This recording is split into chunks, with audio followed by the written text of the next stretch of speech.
Alrighty, what is up, everybody? I am here with day number, I don't fucking know what, of the grind, and hype up in the chat. I'm feeling good. We'll see what happens, you know, but I got my practice codes right here.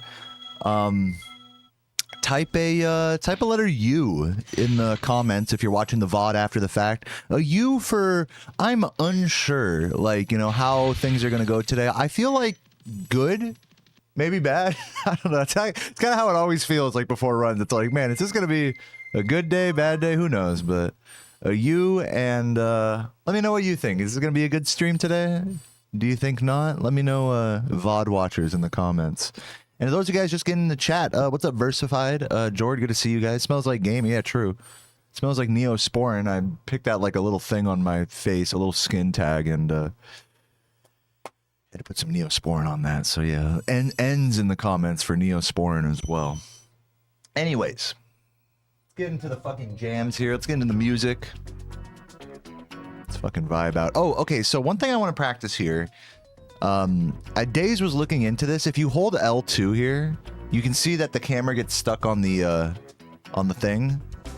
And so the guy doesn't move until the camera looks at him. So therefore, there might be a strat here where you do something like this to grab the blue and then hit the guy. Maybe. And I crashed my game. Excellent. Already off to a fabulous start there. Let's try that again.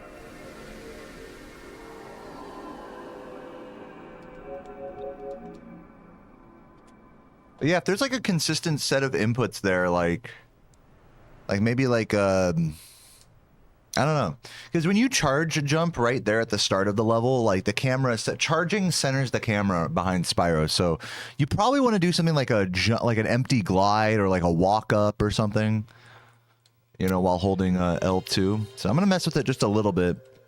Again, Days was looking at it. He was saying it's not a big. Doesn't make it a lot easier, but it might make it easier enough for us to get a extra blue at the start. The whole reason we'd be doing that is to get an extra blue gem at the start. So we'll see. What's up, Dakota? I see all the YouTube chatters now. What's up, Dakota, Isaiah, Nice Legs, Ink Lightning, and Thunderbird? It's a pleasure to see you guys. Shout out Tommy Two Tone and Bobby Boing in the chat. You guys got some good usernames, you know that. All right, turn up the music again.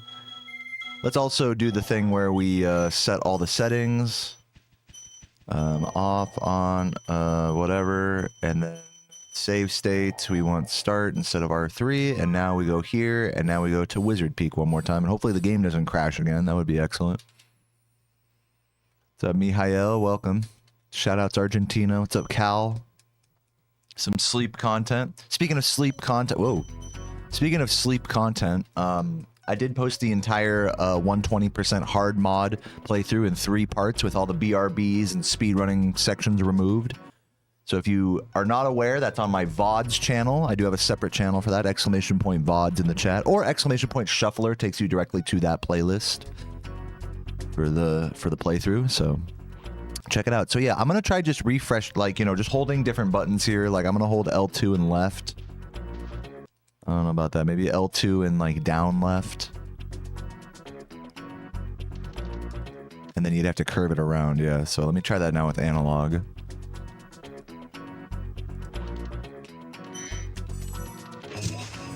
I mean, it's still really tough.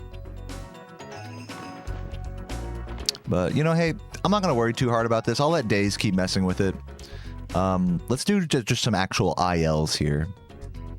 Practice the supercharge later on and whatnot.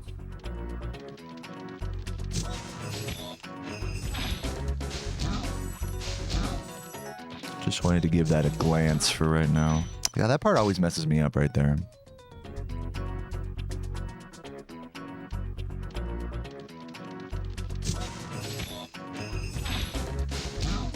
Oh. Ugh. You got me. Fair. Just work on that intro a few times. Get that right.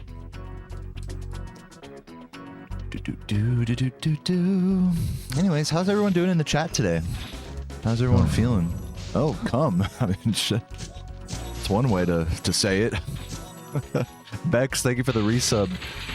Good to see you, Slags in the chat. Long slag of time, 25 years. Thank you for the good luck, Bex. I love you. Ooh, I did get some extra speed there. And also shout out Slambo with the tier 1. Bex and Slambo, some of the most supportive and loving chatters in this stream.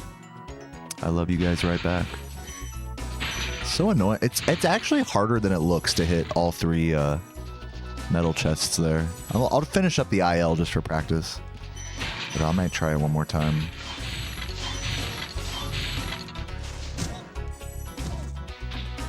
I'm about to eat some chicken breast. Sounds good. You made panda ears for your headphones. That is adorable. Looking like a gamer girl now. What's up, Resident Evil? Good morning to you. Looking forward to our lesson later today. Or more just fuck around, hang type of vibe. Definitely looking forward to that. I'm actually doing a lesson right before yours with Getro later today. So I got 2 lessons after stream.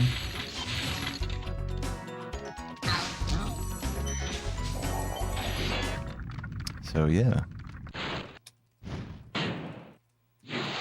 Okay, let's try the whole level one more time. Yeah, I try not to become a full-time teacher and it pulls me back in. No, I'm just kidding. I do really enjoy giving these Spyro lessons. I had one with Ali last night and it went really nice. I thought it was really enlightening and cool. We just talked the whole time. We didn't even like play the game. We just talked the whole time about mentality and getting into stuff and whatnot. Speedrunning and streaming, balancing it, what the next steps are, what your goals are, what to watch out for.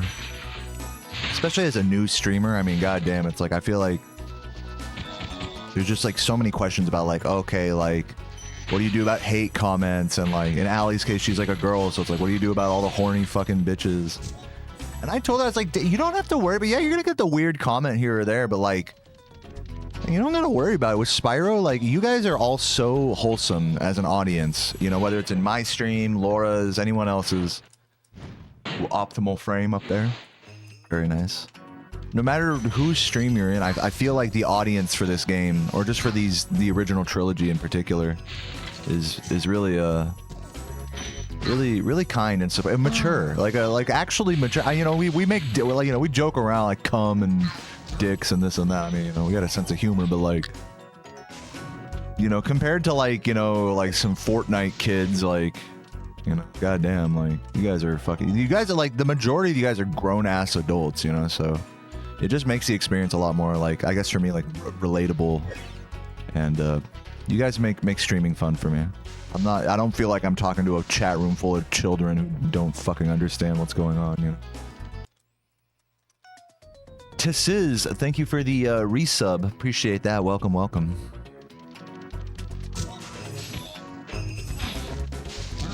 The slag squad. A bunch of slags in this chat. Where are the horny bitches in my stream? People be like, oh yeah, everyone loves the light. Turn that light up, Bex. Turn it on red for romance.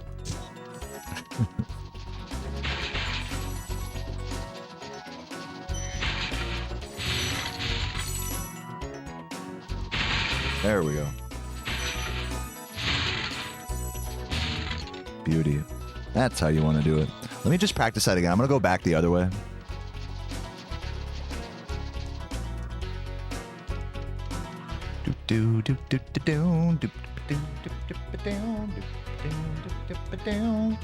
Yeah, guys, hype train going on in the stream right now. If you guys been enjoying the streams lately, you guys know what to do, man. Hit me with a little Twitch sub or YouTube super chat membership. Super membership. Okay, let me set a save state right here at the dragon freeing. Actually, I don't need to. I can just do it like right here is fine. So save. Okay, and then reload and then go back in there. Is TikTok a platform I thought I'd stream on? Yeah, I actually would like to stream on TikTok. The only thing that's stopping me is you need 1,000 followers. And I have like, I think I only have like 500 or 600 right now. So I'd basically need to post content on there like a lot more if I want to stream there. That would be cool to do. And if you guys aren't already following the TikTok, ! TikTok in the chat. Once I hit 1,000, I'll start streaming there for sure. It will be kind of annoying because I'll have to use like I'll have to use like Streamlabs and OBS, you know, have one broadcaster in like the, you know, in the 9:16, and then, you know, have this be my 16:9. So you have to have like two broadcasters at once, two pieces of, like, I already have like a million things open on my computer. It'll just be more stuff. But it would be fun. I would definitely like to try it out regardless. Sarah showed me like this one guy that streams Spyro on TikTok. He wears like a mask in like a space station. I'm like the polar opposite of him, where I'm just completely naked. What's up, Straw Booby?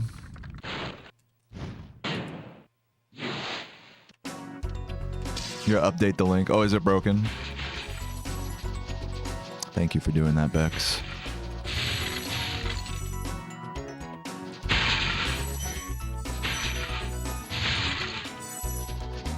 Understandable. Do you want to ride a roller coaster? Yeah, you want to go to Busch Gardens one of these days? That'd be fun. That'd be a fun little day trip.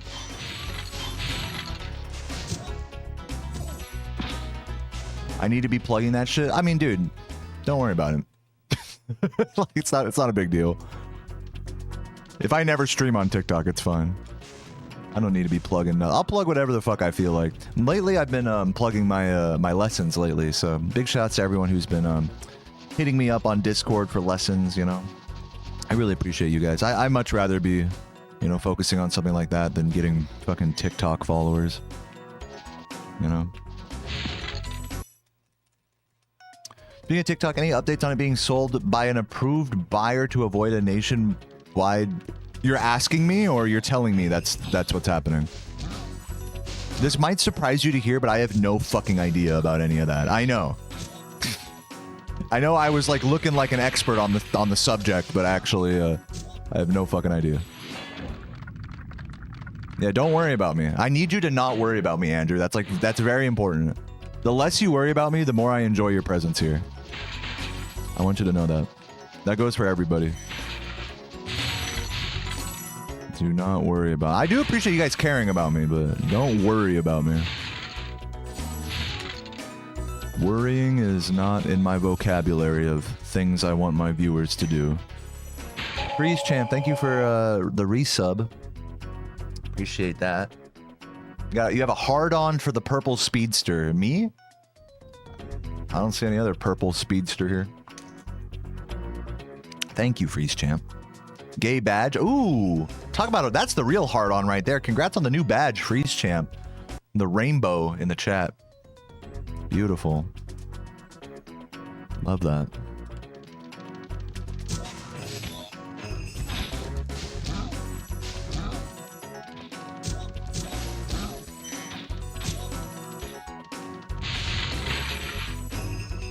Yeah, I have to eat my shirt to survive. Correct. I don't, when I go offline, I just go into a catatonic stasis. It's like I fucking go into cryogenic sleep when I'm offline. I just turn off like a computer. And so my only sources of sustenance are the clothes on my back.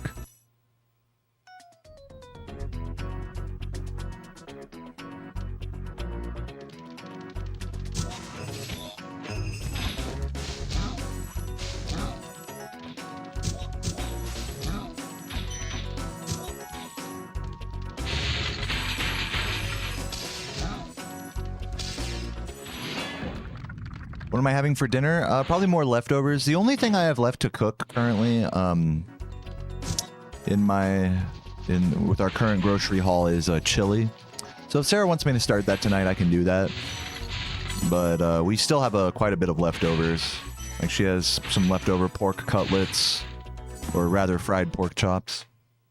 I have a bunch of beans and rice that I need to work on still. So if we could hold out for one more night before the chili, that would be ideal. Before another grocery mish. Homemade chili is bomb. You can't shake a stick at that. Dude, I keep missing these fucking guys. Do do do do do do do do do do.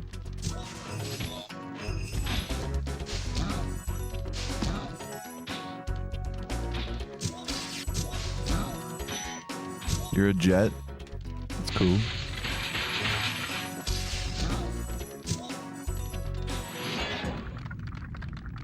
Beef pot roast sounds good with egg noodles. Wow, that sounds fancy. Sounds like an interesting combo. I respect it. In order to save money, basically don't eat anything besides groceries. Yeah, I mean, that's basically it. You know, it used to be that like fast food was cheaper than groceries for a while. Like, depending how you do it. I mean, it really just depends how you do it. You know what I mean? If you're like the type of person that fucking, you know, you're all about like all the in-app deals and stuff, and you're okay with just like trying to min-max fast food like that, the value. I mean, you know, you could justify it maybe, but it just makes more sense at that point, in my opinion. Just get groceries and just cook yourself. You know, it's a lot healthier and generally cheaper depending on what you're making. But yeah, dude, Michael, that's a huge, you know, huge new leaf you're turning here. You're gonna, next thing I know, you're gonna start coming in my chat telling me about like a steak you made or something instead of some fucking goddamn Wendy's or some shit. What's happened to you? Honestly, I don't know what to even think of you anymore, Michael. You're a new man.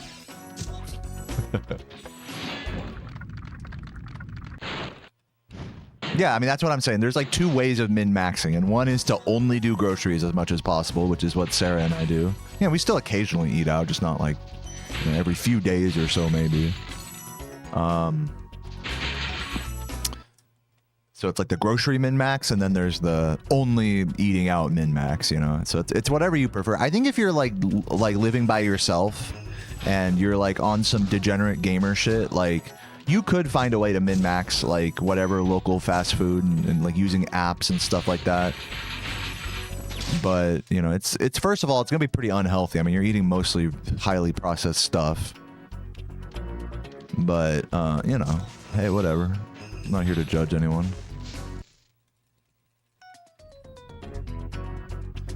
But yeah, one thing you definitely shouldn't do is just fucking go to a drive-thru every day. You know, and just be like, all right, just order what looks good, and then that's, you know, spend like $10, $20 on every meal. That's definitely not the strat.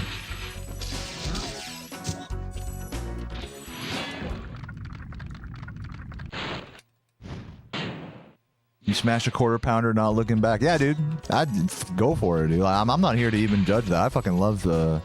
I actually got a whole new appreciation for the McDonald's quarter pounder now. I didn't used to ever eat them. I used to always get the McDoubles, but since they raised the price for like the 5th time on those, it's like you might as well just get the fucking quarter pounder and like whatever deal with like cheap, like usually they have like a deal like pick 2 type of thing. A lot of fast food places have that. But the real, like I said, the real deals are on the app, so... But what I learned from using like fast food apps, like last night, for example, like you guys know I was talking about getting this free Domino's pizza yesterday. Well, you know, when I go on the app and I activate the coupon, it's like, oh, delivery only. It's like, you know what? You know, and so now you're making a concession. It's like, all right, fine. Like, I'll pay the delivery fee and a little tip and whatever. It's still going to be less than $10 or something, right? So, okay, and then I push the order through, and then, no, delivery minimum $11. Before tip delivery. So I can't just tip up to the $11. So at that point, you have to redo the whole order and then like add on items. So now I'm getting a pizza and Parmesan bread bites and a fucking Sprite. And so this fucking free pizza turned into like a free pizza plus a bunch of other shit for not free, you know, for like $15. So it's like, okay, well, what's the whole point even? You know, it's like, forget this. Like, it's still technically a good deal. It's just like, it's not a free pizza, you know? It's just fucking stupid fucking... It's how they get you. Thank you, Lumos. But yeah, luckily we had a bunch of leftovers, so I was like, fuck this app nonsense. But that's the thing, that's what I'm saying with fast food apps, is you start like, you know, you go into it and you're like, okay, I'll do this thing, I'll do that thing, okay, great. I swear to God, 90% of the time, it's a fucking headache for one reason or the other. You're trying to activate a coupon, you're trying to use a credit card that it's not accepting or something. You know, you gotta make your profile, and then, you know... Like, best case scenario, you've been fucking around with a fast food app, and it remembers all the shit you were fucking with, and you're not ordering anything too different, you know? each time. That's the best case scenario. But if you're just gonna download an app and try to order something all quick, you know, for a good, oh my god, no, it's never gonna be as convenient as just driving to the store and buying something. Which, you know, it's like maybe you're saving a couple dollars. It's like you spend that couple of dollars you might save on an in-app deal, like in time wasted, fucking like 20-30 minutes fucking around with this app. You know what I mean?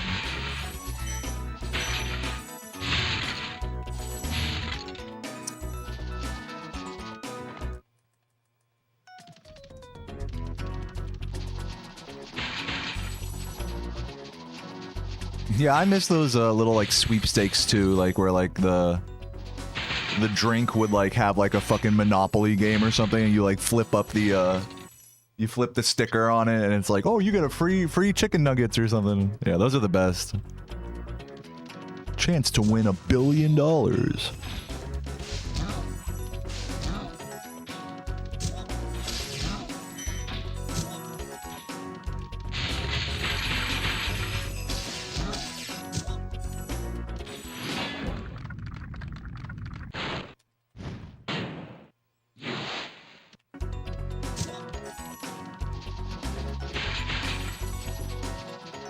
Pepsi points. I'm more a fan of penis points, personally.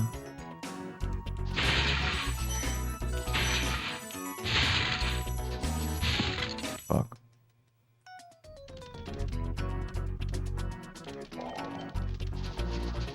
I don't want to fuck up this supercharge and runs. I'm still kind of new with it, so I'm trying to find my zen with it, you know? And I always miss one of the boxes there. Really frustratingly. Feels like I miss a box there more often than I get one.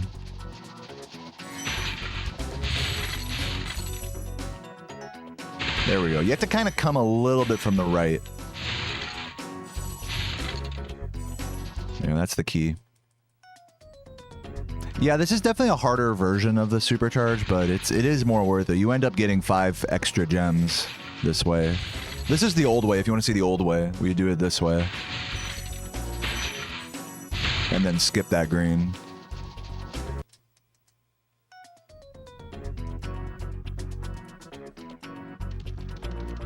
Well, thank you for the blessings, Dan. Welcome, man.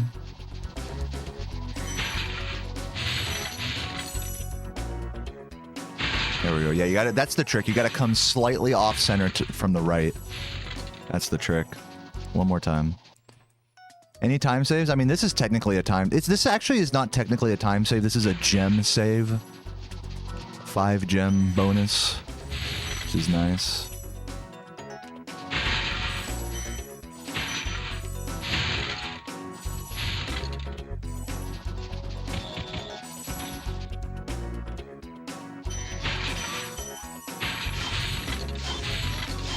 Oops. Perfect. All right, let's go over to Blowhard real quick, and then maybe do a run, I think.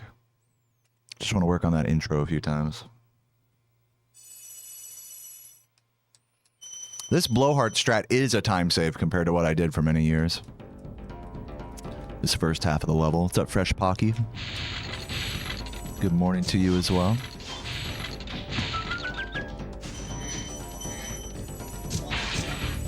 Ooh. See, and then when you start missing stuff like that, it's instantly not worth it. You can miss like 1 or 2 greens there.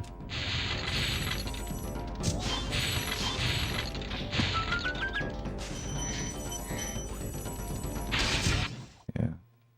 I mean, truth be told, I should really try to like think of this like in terms of 120%. Because I would like to, when I do come back to that category, I would like to apply it there. Yeah, like that.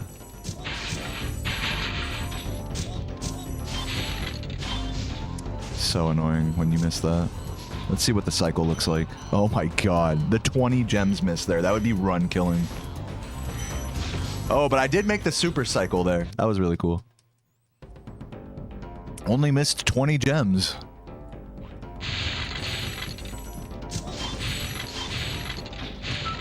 Oh my god, come on. I mean, you just see how easy it is to just miss shit. But with practice comes consistency.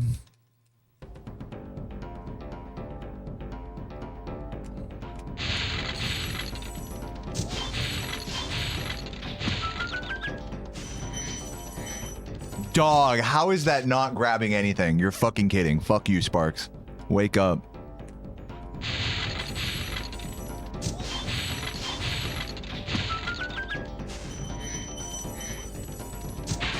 Yeah, Sparks a little hoe there, honestly. It's not really Sparks, it's the gem RNG of like where they land. Yeah, being a little too late. I would like to make the super cycle, but you have to be just so fast to do it. And it's going to be at the cost of gems there at that firework box, basically. Yeah, you got to start charging early. Sacrifice like 2 greens there. Barely hitting that. This might work.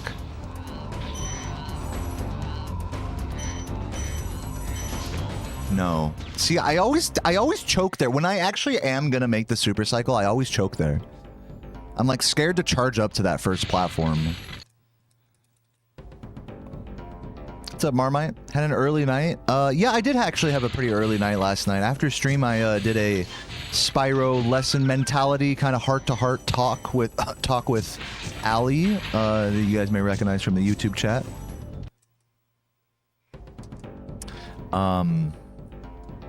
And that was really nice. And after that, I basically just went to sleep with Sarah. It was nice. Hey, there she is. Hey, Ali. I was just talking about the lesson yesterday. It was a lot of fun. I got the reason I bring it up is I got 2 lessons today. Got one with Getro and another with Resident Evil. So those are gonna be fun. I've really been enjoying these lessons lately. They're a real fun thing to do for me. What's up, Ash?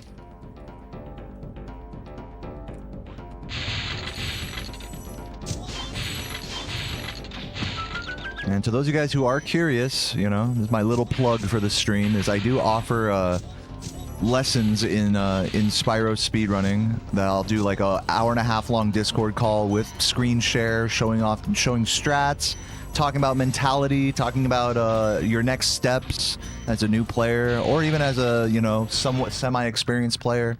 Just giving you my insight in years and years of doing this on stream and dealing with the mental trials and tribulations and what I think would be helpful next steps for you as a player. So if that sounds interesting to any of you guys, feel free to hit me up on Discord. I do charge $40 for an hour-and-a-half long lesson. But of course, I am flexible and we can figure it out if that's no good. And if you're thinking $40, what the fuck? I ain't paying $40. All right, if you're thinking that, but you're still interested in speedrunning, remember that the Spyro Speedrun Discord is a great place to ask questions and hop into calls with other runners like myself. $40. $40. I think I'm worth that. I think a lesson with me is worth that. And there you go. There's Ali right there with the... I get the... so far, every student I've had seems to have highly recommended the experience, so... You know, no pressure to any of you guys who may be interested, but yeah, reach out on Discord to any of you guys who care to do that. Oh, and I got the super duper there, finally.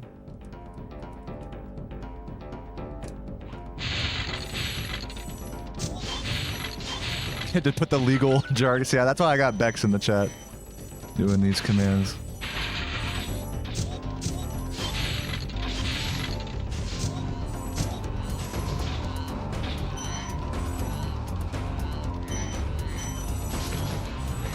Oh, wow, that still made it. Wow.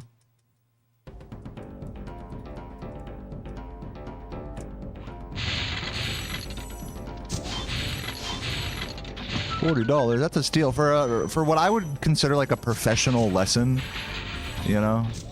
That is actually a pretty good deal.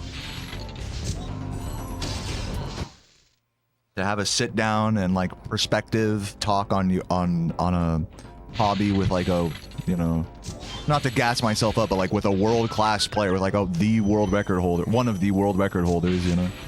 Someone who's put in more hours than anyone else. I mean, you really can't have a better like person really to have a sit down and discussion about this game with if you're interested in speedrunning it. But with that said, I don't, you know, like I don't necessarily have all the answers.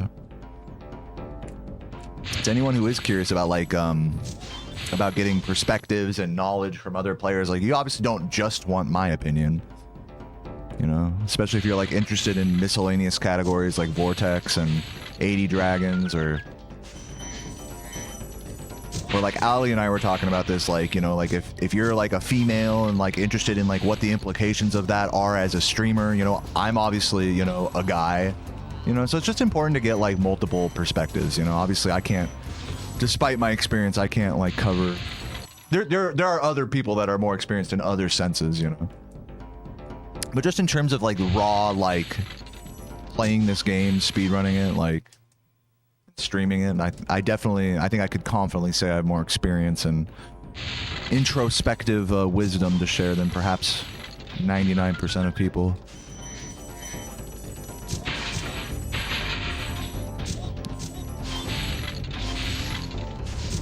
So that's where the $40 comes from.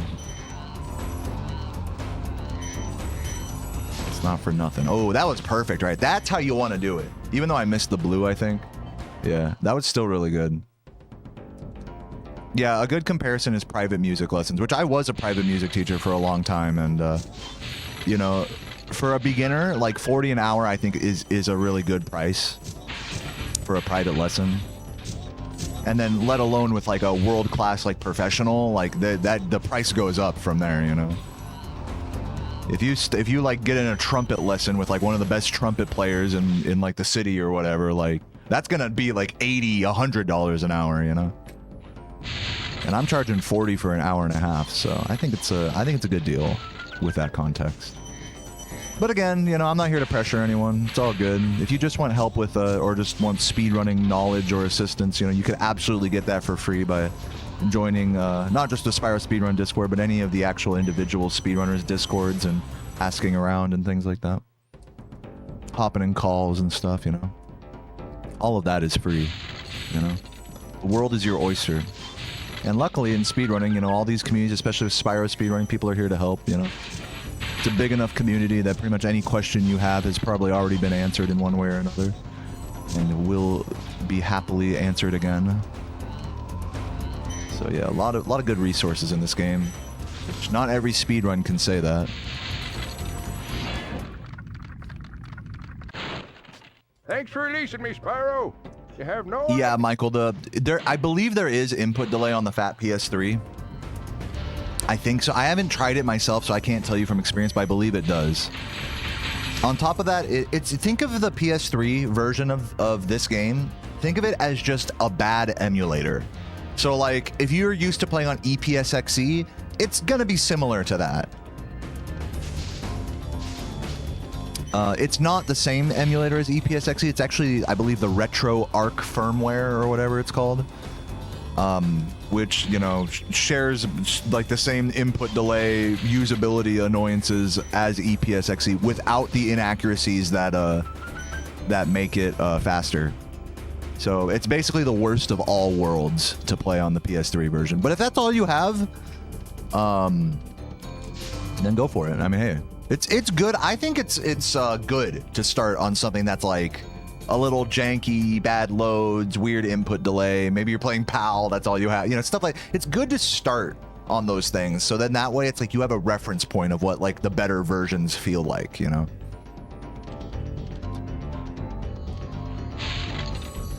I started on just the NTSC, just like a basic disc in PS2. But I played on an HD TV, so there was input delay from that. The screen was all stretched and stuff. I didn't use like an upscaler, for example.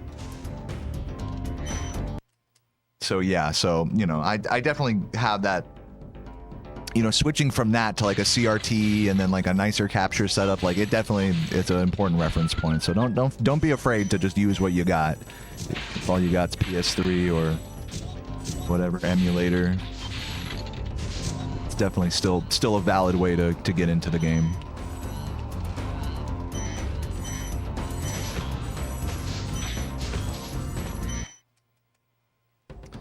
What's up, Too Conscious?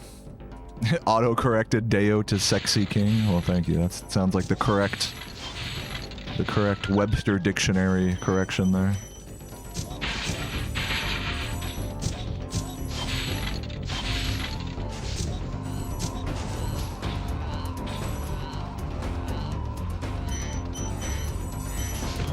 Dude, see, that's my thing is when I actually am on pace like that, I'm scared to charge jump on that first platform because it's so low is the thing. It's like it's almost like I actually want to be further behind the cycle in order to get the movement, like the momentum conservation of that section correct.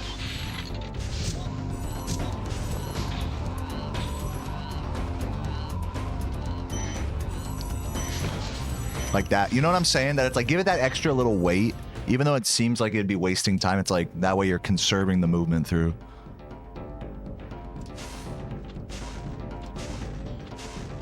Sell anyone who wants a 37 video, $37. Better price and less work. There you go.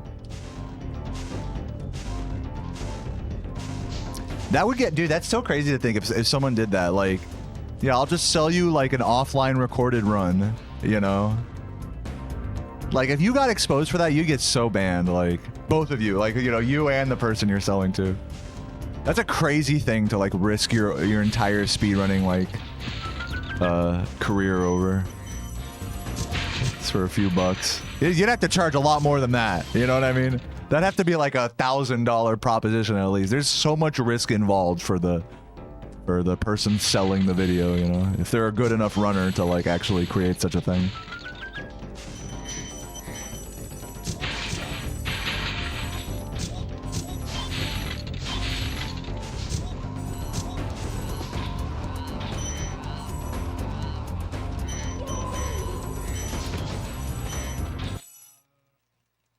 The person you buy from hasn't been exposed. Yeah, I mean, hey, there you go. Just like how I have my students saying, you know, raving about the lessons I've been given. Ash has got their students or clients raving about the fucking cheated runs they're selling them. I mean, it's just a supportive community like that, you know? It's just a really great, you know, we're here to help each other. But yes, Elucidark, thank you for the tier 1, and No Dream with the tier 2. Thank you for 27 and 28 months respectively. Goodness gracious, that's a lot of time. Another month here, good luck, love. Yeah, love you too, Elucidark. And big shout outs on that tier 2, No Dream, love you especially. Can you buy a training session where you show me the photos of the birds and the squirrel? You actually, I try to keep my lessons like focused on Spyro, but if you just want to sit in a Discord, like that's what I'm going to do with Resident Evil today. Like we're probably not even going to like yesterday with Allie, we didn't even like really play the game. We were just talking about mentality and like, you know, next steps and stuff like that. Like if you just want to talk with me, like, you know, it doesn't have to be so Spyro focused, you know.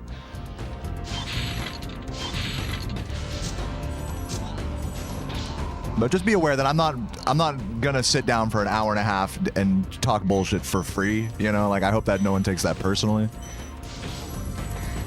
So you can pay me $40 and you can be in a call with me for an hour and a half. You can look at it that way if you want. Just remember that the value of that is in getting help with Spyro speedrunning. But if you want to just talk, if you want to just get drunk with me on a call, you know, like we can do that. Like I'm not above that or anything, obviously. That's basically what I'm going to be doing with Resident Evil today. So that's fine with me. I'm not, you know, it's all good. All right, let's switch levels here. Let's head over to, I'm going to do some more Jock. I've been fucking up Jock a lot.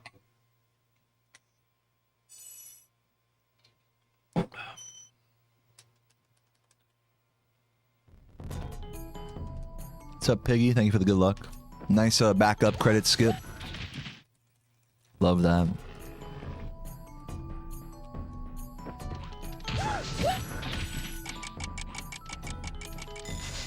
Okay, I gotta get these Ash charge jumps here. The fucking like magic stare type beat there. Ash actually sideswipes that guy, which is ballin'.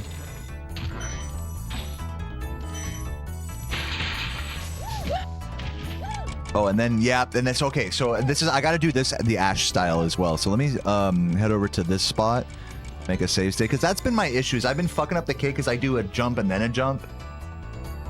But it's better to do it the way Ash does it. Let me pause, unpause to make the save state. Did that work? Hold on. Yeah. There we go. Okay, now reload. What's up, Forlo? Thank you. We will overcome our baldness through speedrunning abilities. Yeah, that way the upward momentum conservation is a lot better. The problem with what I did before is I'd jump here and then I'd do another charge jump, but the thing is that forces downward momentum even while the cake is rising. So to do it with just a single jump, like the Ash way, as Ash would call it, half cake, I believe. That's what really enables that.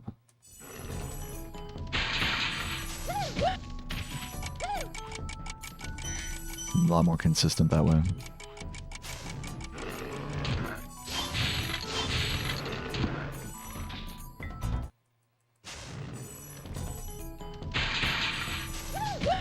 I'm using the practice codes made by Composer and Oddkara. If you're curious about downloading these or checking them out for yourself, you can type !practice codes in the chat. It'll link you to a Discord with like the whole how-to and everything, and GitHub and whatever. See, even that worked. I mean, that's insane that that worked. I'm your sanity savior from work. Amazing.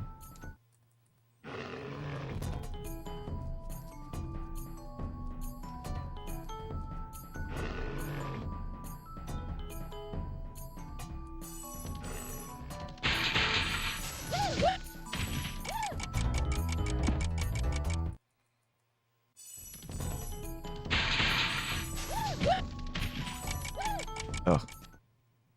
Taking a little too long. You gotta be very quick with this. You gotta get around as much as possible and then do it.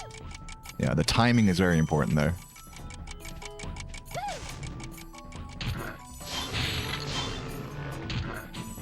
That's also such an annoying part. I'm gonna make another save state right here. This is such an annoying part as well. Like right here. To get this exactly right is like such a pain. You have to get the most perfect, like, full hop into that guy without falling off.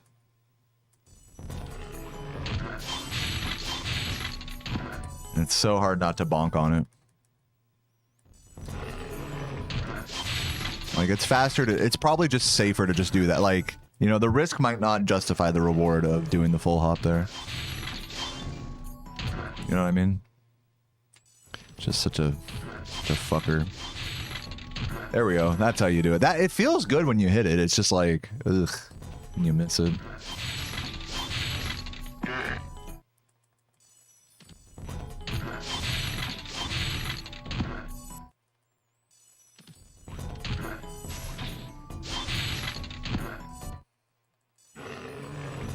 Just do it baby style now.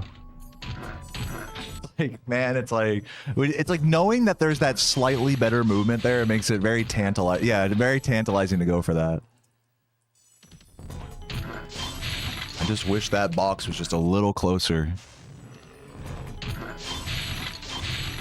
I think the move, hold on, I'm kind of having a brain blast here, because I think if you're standing like right next to the box, like pushing up against it, then it's harder actually. Yeah, you're more likely to bonk versus...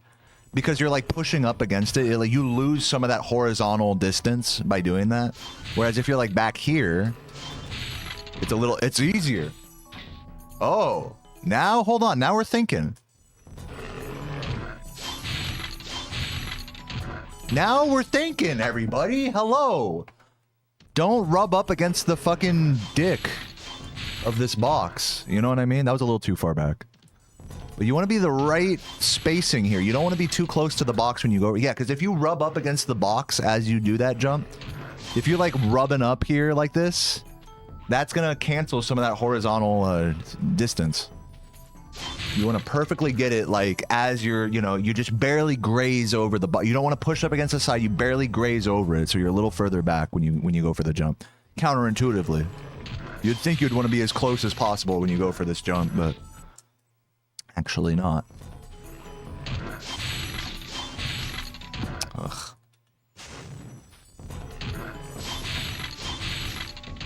Oh man, come on. There we go. Yeah, I mean, I like that strat. It's just, you know, the consistency is hard with that. Yeah, the nuance there is intriguing, for sure. There's another strat right here. You know what I'm going to do? I'm going to make a save state at the start of the jock fight. There's another strat I don't go for that's like really hard. You can do a charge jump at that next spot that I was about to reach. So let's make a save state right here.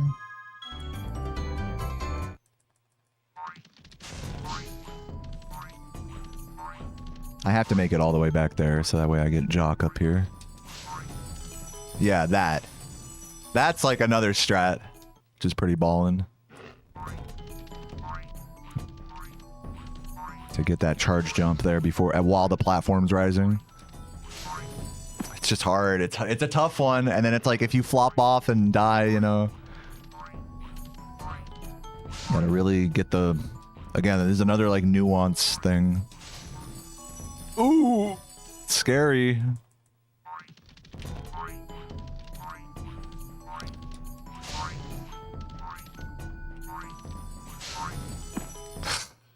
Trying to like get, like I got it first try, but now I can't get it anymore.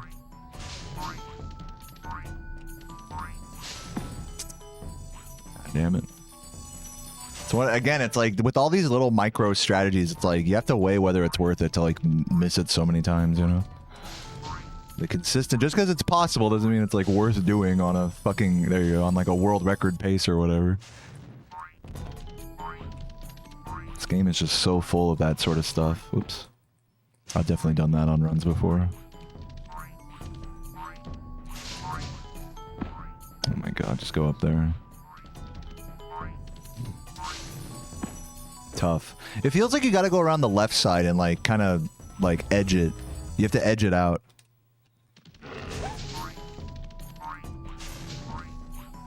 Oops. What's up, Benny? Final Fantasy was decent on PS1? Well, there you go. Oh, you were saying, well, Spyro games will always be the best games on PlayStation. There are other great titles such as Crash B, I've never heard it called that, Tomb Raider, Tony Hawk, Namco Museum, and many more. Thank you for enlightening us, Nice Legs. It's great to have you here. Yeah, that's like the shit I did before. Twisted Metal. I remember playing the demo of Twisted Metal in Sears. Oh, yeah, there we go. Oh, and then you just fall off immediately.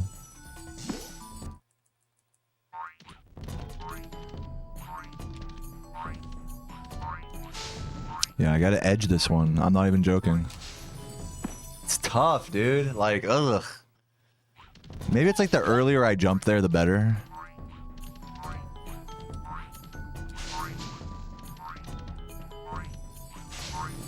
Yeah, I mean, I think that's what it is like give yourself a little bit of hang time to like come out of the air as quickly as possible.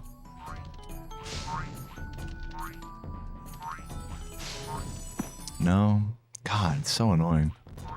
Crash B. Spyro T.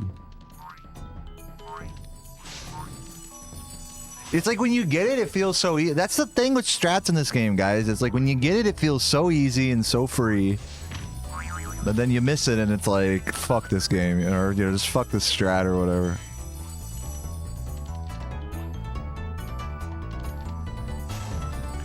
Lava. The floor is lava. Yeah, you have to really delay the flame. You're right. Let me try it one more time.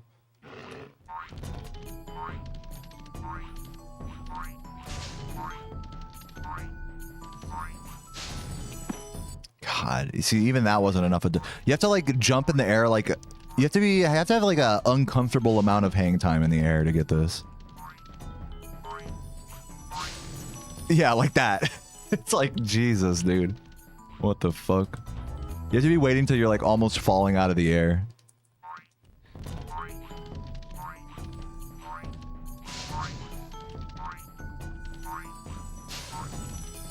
Such a crazy strat. I mean, it's like at that point, if you're gonna wait for the hang time like that, then there's no point in like the fucking couple of frames that the strat saves, you know? You might as well just do this, right? Just quickly jump up. Yeah, do that. You might as well just be quick, you know, instead of like waiting like that. Yeah, it's like I might as well just conserve all the momentum and just go as quickly as possible. Like, oh boo-hoo, you're doing a little short hop instead of a charge jump. It's like it's not worth slowing down, you know, for that. And that's kind of where it's getting with that strat for me. And that's like I have to like slow down to get it. Just makes it pointless. Perfect movement. Love it.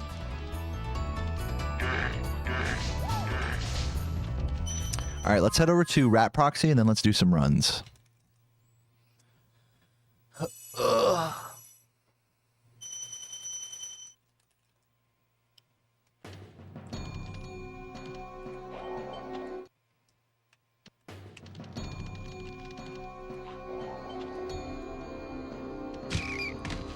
Decent attempt. It was a little too right facing.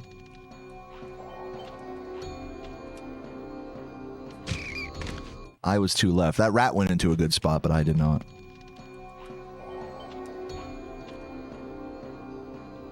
No, that was bad setup. Too far off center, off axis. There we go. Yeah, I'm starting to adjust my actual way that I set this up now. Where, like, I didn't used to use analog for the setup, but now I do, and it just allows me to be a little bit more precise with the actual setup itself. But I still press D-pad right for the actual proxy.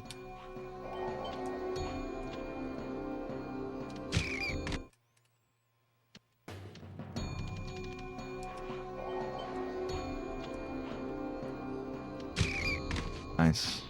That was a good recovery there. I thought I was going to miss that.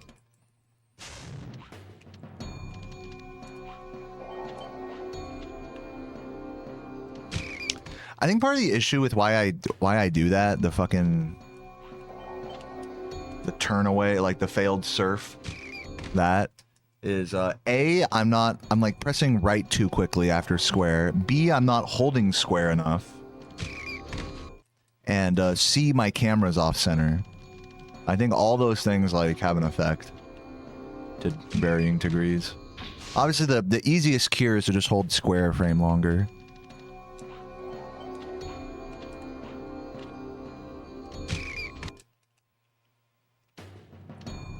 In your first run, you did Rat Proxy with 0 understanding. You actually got it, or like after a bunch of tries, or I didn't even know that. You didn't mention that yesterday. That's crazy. No, there was definitely like a whole discussion that we didn't even have about like about what level of strats to be going for so early on in like your speedrunning journey. You know, it's like obviously this strat Rat Proxy, if you want to do it, like do it. You know, obviously what you want to do has to come first. Like if it's just fun to fuck around and do it, but you got to be ready to like be losing a lot of time to this, you know, when you really could be just getting decent runs with. I would definitely say in this category, like do Cove and Twilight just to start, you know, and then maybe learn like the tooth roll, you know, so you can skip Twilight and then do Rat Proxy. That way you get an idea of like what all of those things would look like. And then when you do Cove, you got to learn like the fucking TNT teamwork. So it is like kind of more stuff to learn if you don't just go straight to Rat Proxy, but it gives you a more holistic view of the game and the category. It's not like, okay, I do this one trick. One position you don't want to be in is like, okay, I fail a trick and now I don't know how to play the game just normally, you know, like the right way. You need to like be thinking about all this stuff as like a backup, even if you do commit to like something like Rat Proxy early on. Is that it's like, at least, you know, you can do that, for example. You just have like different tools under your belt like that. That's like, and especially while you're early on, it's not going to matter because it's like you're going to be more likely to get more PBs if you're not going for as crazy shit. But all that stuff can be negated if you're just like, you know what? I don't like any of these strats. Fuck all those strats. I just want to do Rat Proxy because it's fun and I like it and it's fast, you know, like, and a lot of speedrunners do that as well. So it's definitely up to you, but I think the general recommendation is like, don't go for like the hardest, like heaviest skip, you know. Rat Proxy, really good example of like a trick that's like, don't go for that right away, you know. Just my 2 cents.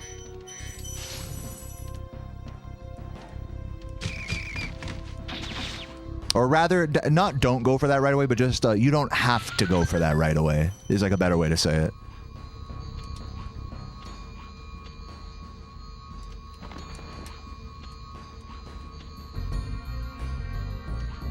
At a certain point, you kind of have to go for it, right? Like if you're at my level, you have to go for it if you want a PB. But even then, like Ash shows that like there's a validity to like grinding runs, getting good paces out of Dreamweavers, and then just doing the skip lists, you know, doing Cove and Twilight and getting a 37 with that. I didn't Ash like get like a 37 with that or something? A skipless 37? Am I understanding that correctly? Like, that's fucking insane.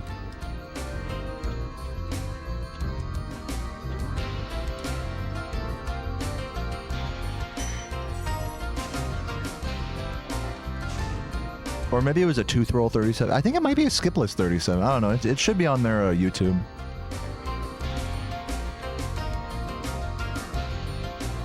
I know they've gotten skipless 38s, which is also insane.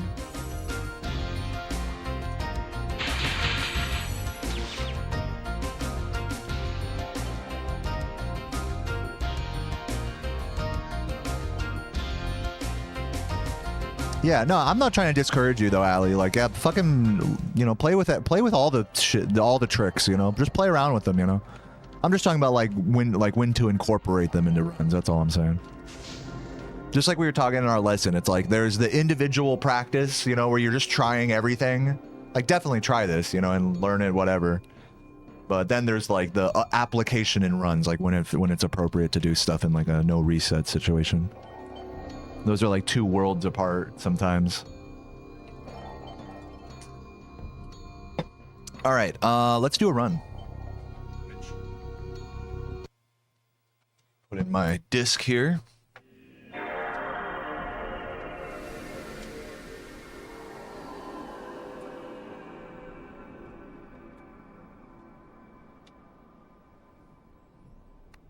Should be FDS, yeah.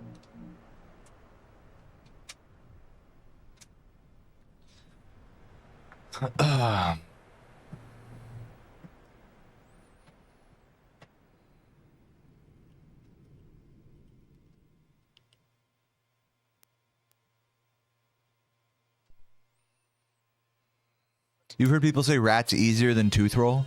I mean, they work on such different like mechanics that I don't really like. It's hard to compare the two strats, you know. If they were both proxies, then they would be more comparable in my mind, but they're not. But yeah, I mean, in terms of consistency for me, I'm probably about as consistent with rat proxy as I am with tooth roll. Now, keep in mind, I'm not super well practiced with tooth roll. I think the actual consistency ceiling for tooth roll is probably a bit higher than rat proxy. Rat proxy does have more random factors and luck associated with it. But in general, I mean, they're pretty similar levels of consistency for me personally. 3, 2, 1, go. So, you know, I could see that. What you're saying, Piggy. I can see it. Okay, rolling. Oh, it's been peaceful. Yes, thank you for the good lucks, Bex, and anybody else who's typing good luck, Marmite. Let's get it. First run of the day, man. Gas me up in the chat, dude. Let's see if we can have a good day today.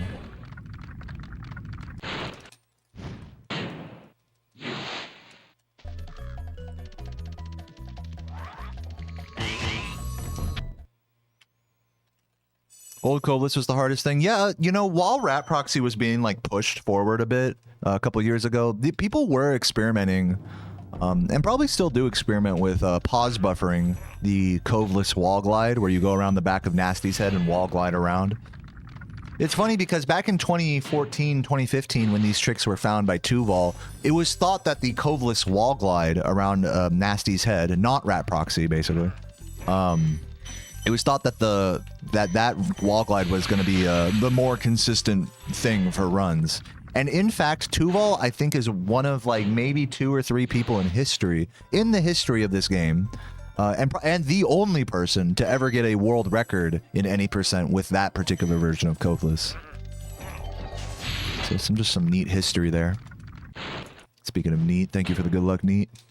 And Claudia, Charlie, love you guys. So yeah, you know, it's the history of what was thought to be like most consistent and most possible is always shifting and changing, and is my kind of the moral of that story. It's like when a trick is initially found, like especially with like the rudimentary like execution of it, it can seem like more or less consistent than it really is compared to another strategy. Especially as people just kind of monkey grind it out and like come up with their own way of it, you know, over time. And that's definitely been the truth of the wall glide versus rat proxy. Is that like when rat proxy was first found, it's like, okay, this is TAS only. It was literally thought to be just TAS only to do rat proxy.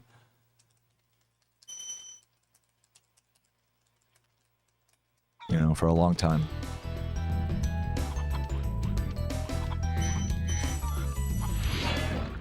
And then it became like, then Hop Kid started doing it. I think Bad 4 as well, like other cheap percent players started doing it.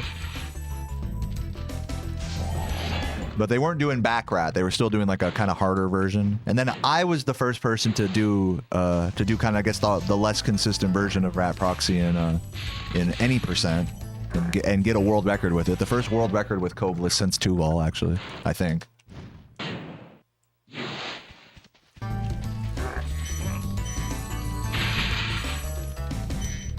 So yeah, and then years, literal years after I get that, you know, the first 37 and whatnot, then Laura and Ash come along and, you know, and start really, you know, amongst other players, you know, start like really labbing out rat proxy even more and making it more days, you know, with like the back rat. It's like, you know, so it's just, there's like steps to like the way a trick like evolves. Even though it's the same trick as it was like in 2014, it's really a very different execution that's seen multiple iterations throughout the years. And thus have had a different impact on like the psyche and approach of runners. But all that to say that, you know, this category is in a better place, I think, especially if you're playing at a high level. This category is in a better place than it's always been. I think there's more options for someone grinding for 37 or 38 or 36 even, you know. There's more options for players at a high level in this category, I think, than there's ever been, especially with Nestor Skip existing, as well as several different iterations of the actual gem route. You know, there's a validity to doing bike caves and skipping things, as well as not doing bike caves but also skipping things. You know, and it's just this category is really deep and varied like that, especially once you start getting kind of higher level with it. So I think it's in a better place, like, for, you know, part of the reason I think I've been enjoying playing it is just it's in a better place, I think, than it's ever been. When I was grinding this category back in 2021, like, it was a lot more one-dimensional, I would say. It was like, okay, you have to do, you know, I mean, you could do alternate things, but it's like, it wasn't as widely accepted to do like a bike caves-less version of the route, you know, and now that's what I'm doing, and it's just very different. It was a lot more one-dimensional back then, and like going for rat proxy was just such a Hail Mary, you know. It was like, man, you know, it's no wonder I was the only one doing it in this category. And so yeah, now things are different. Things are better now. It's just cool to see.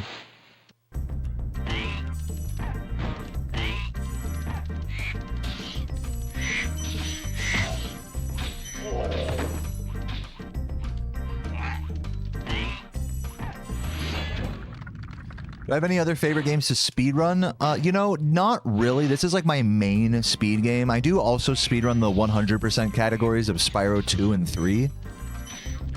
Let me focus.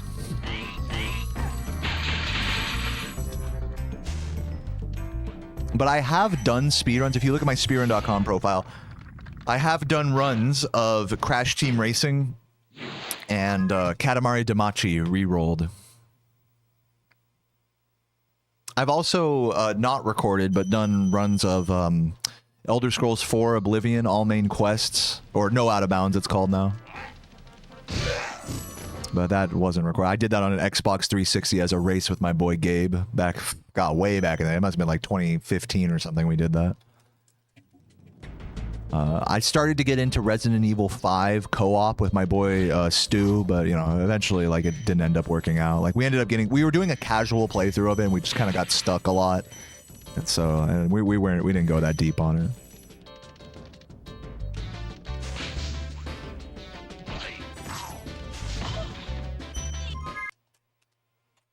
I probably should have gone for another mama there, but whatever.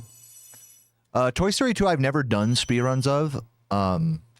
But it is a pretty cool speed game. I am vaguely interested in learning it in the future. But not anytime soon.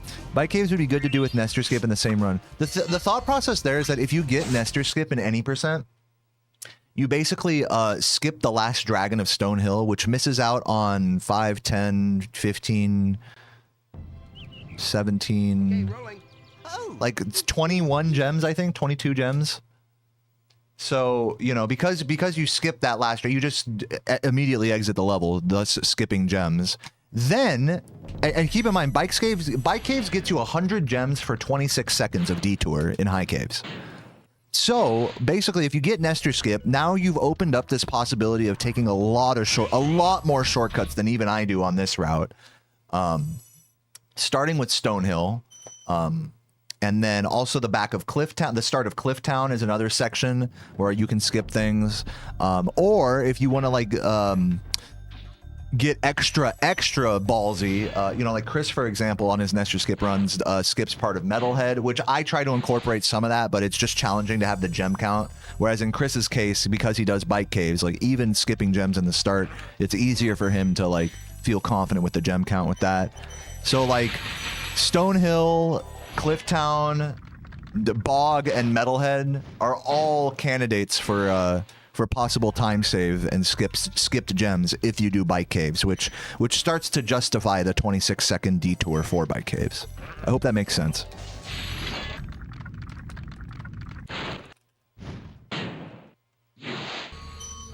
You can't skip any of those levels entirely because you need the dragons in them in order to exit Beastmakers.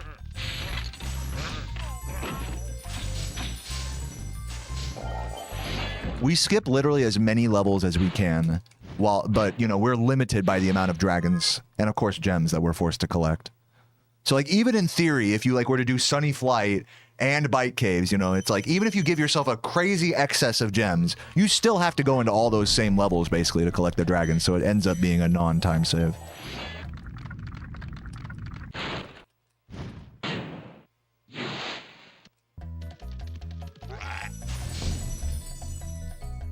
So in that way, like a route like what I do is pretty cool, you know, despite the fact that I'm not doing like the bike cave, the extended supercharge and high caves, I'm not doing Nestor Skip, but what I am doing is really optimizing the gem collection from, you know, on the required dragon route, you know, and trying to be thorough enough to give myself room to take shortcuts with gems specifically in Beastmakers. That's like the thought process behind this route that I do, that myself and Ash also do. But Chris's thought process is more like, okay, do Nestor Skip and bike caves, and then I can just YOLO the rest of the run and not worry about gems, you know? He's said so much to me in his stream that's like kind of his thought. You know, with this route that I'm doing, you know, it's like you're making a lot of, you know, tight, you know, it's just the gem count is a lot tighter, you know, in order to save as much time. So it's really just a different route in that sense, you know? But I like it. It's a route that I'm used to at this point, you know? And, yeah.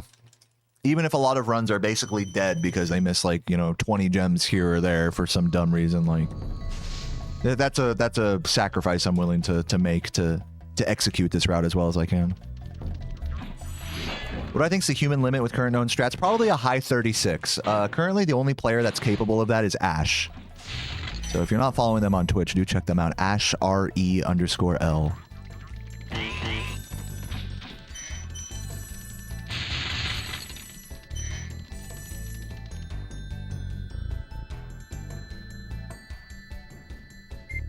Yeah, I'm with you on that, Piggy. I think this route feels really good. If you are thorough in the early and mid game, you start to really get rewarded in Beastmakers with higher gem counts that, in my opinion, would be equivalent to that of doing bike caves and skipping stuff anyways, you know?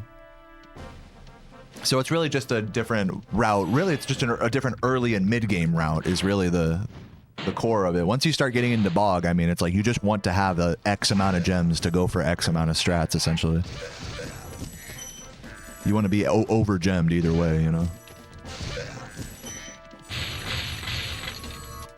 Is it intuitive to keep track of gem counts? No, not at all. In fact, like, there's a lot of, like, basic arithmetic and memorization when looking at that total treasure count on the load screens that sometimes I forget to do. When I'm especially talkative, like on runs like this, I tend to just forget to check the gem counts at crucial moments, like the entrance or exit of Wild Flight, for example, is a really important part to check.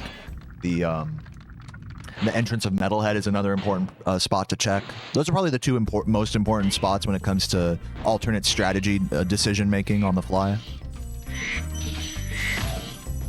And then the entry to Jock. If you're just gonna learn 3 gem counts, or like 3 spots that are a range of possible gem counts for different strategies, it would be the entry/exit of Wild Flight. It would be the you could check like your gem count at the end of Bog, though I look at the individual level count for that instead of the total, because I'm talking total gem counts. So like some levels I'll just look at the like for example, I check my total gem count exiting Wild Flight or entering Wild Flight, and then I check my individual level count exiting Bog to inform how ballsy I can or can't be in Treetops. You know what I'm saying? Which Treetops doesn't have a huge variety of strategies, but you know it is worthwhile to understand just generally in the run how ahead or behind you are. But it doesn't really end up really coming into play until you're in Beastmakers, honestly. So yeah. It's not that you have to like memorize the gem count for every single level like you might think from like the ones on my splits. Those are just like reference materials, you know. Just so I can know whether I did miss gems in a level or not. Nice.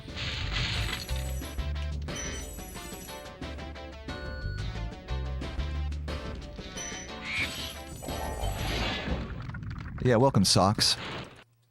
You wonder how long ago Terrace Village was common in Route? Well, that was back when Saboom was grinding this category. It must have been like 2016, I want to say. Saboom was the last person to really do Terrace Village in world record pace runs, as far as I know.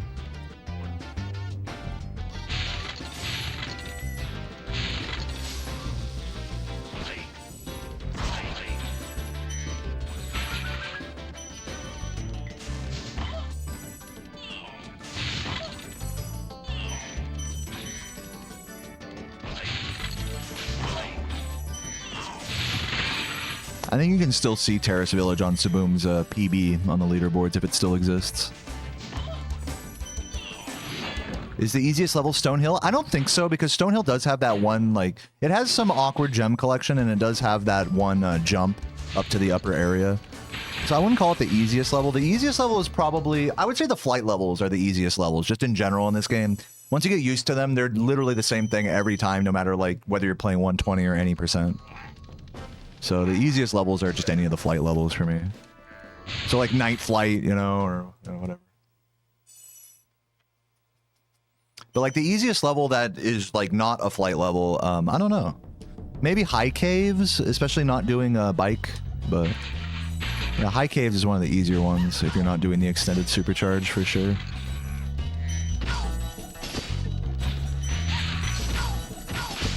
That's slow. Losing a couple seconds there. Oh man, dude, just keep missing gems. That was a bad charge jump by me. If you're too high above an enemy when you're charging through him, then you don't get the gem, even though you're charging through it. Why such a huge time save? Because I failed Mama Proxy in my PB. I call it like 1.5 attempts in my PB because it was like a quick fail, but I still had to death abuse and try it again.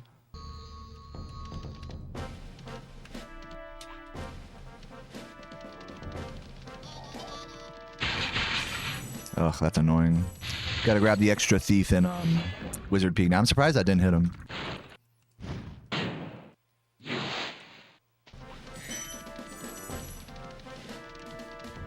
Remember to type thief fuck when I get to Wizard Peak.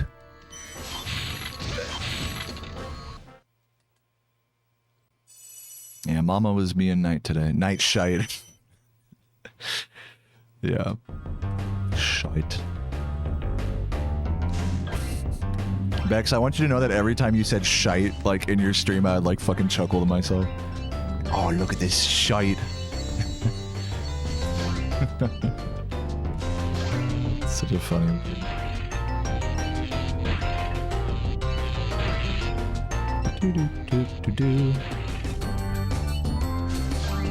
Was that? Did my accent sound like a pirate? Arr, matey. This shite. is gonna walk the plank. That's what you sound like.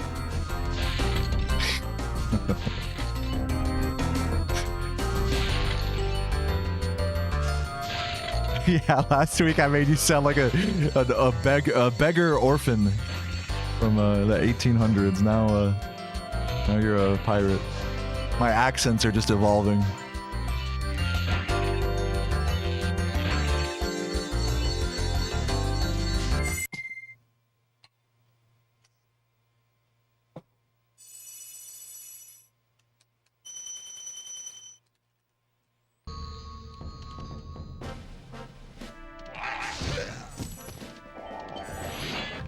Thanks for the good luck, S.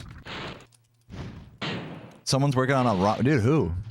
Can I get any details on that, or is this one of the dude? I fucking hate this, by the way. Anytime someone's working on like a mod or a hack or something, it's like some secret fucking thing.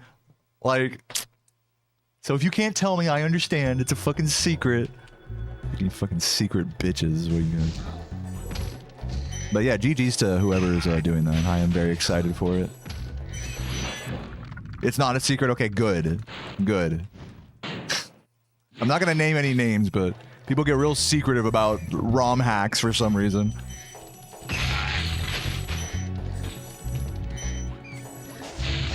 It's like, guys, like,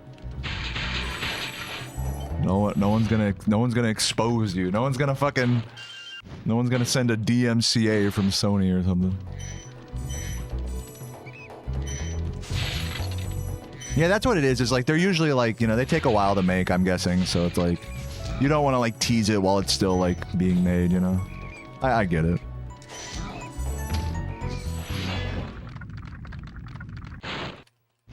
Do practice codes count as a ROM hack? Yeah, I guess so. Sure. I mean, the term practice, the term like ROM hack versus mod, you know, I use them interchangeably. I'm sure there is some nuance to like the exact definition, but I use them as synonymous. It's just for you? See, this is what I'm talking about, dude. The fucking mod gatekeeping. This is what I'm talking about, guys.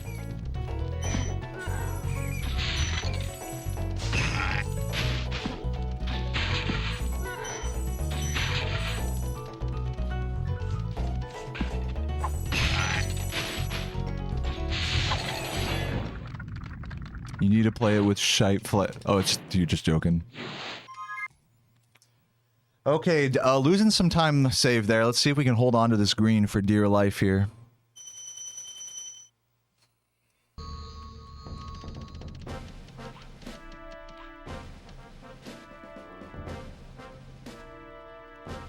It's not a joke? Okay. Oh, British Cloudy. Okay, I actually don't know who they are. Maybe I've seen them in my chat before.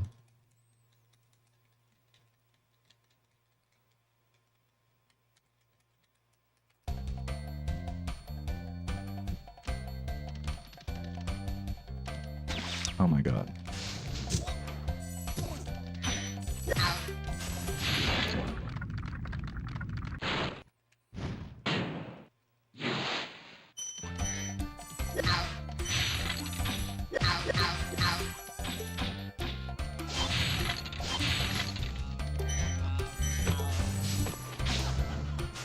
What the fuck? That was terrible. What the fuck was that? I gotta kill those guys after.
No. I don't know if I should go back in for it. I won't. Just keep the pace up.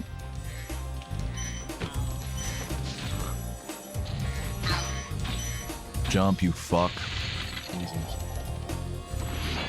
Typical me getting a good pace and then having it go downhill. Let's see if I can... See if I'm just barely green here.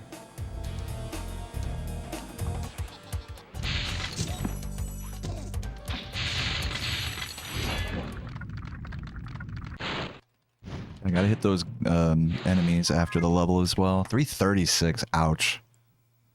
Still barely green. Losing some... If I get good gems in the rest of Magic Crafters, then I'll be okay, but that was not a good 10 to miss there.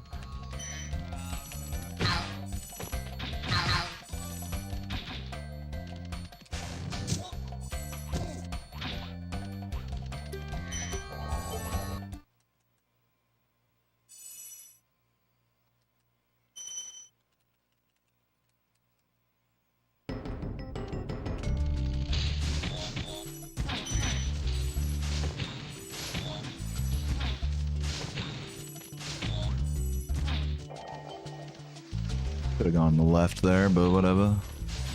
It's cool.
The fuck, thank you. Keep typing it. Don't let me forget.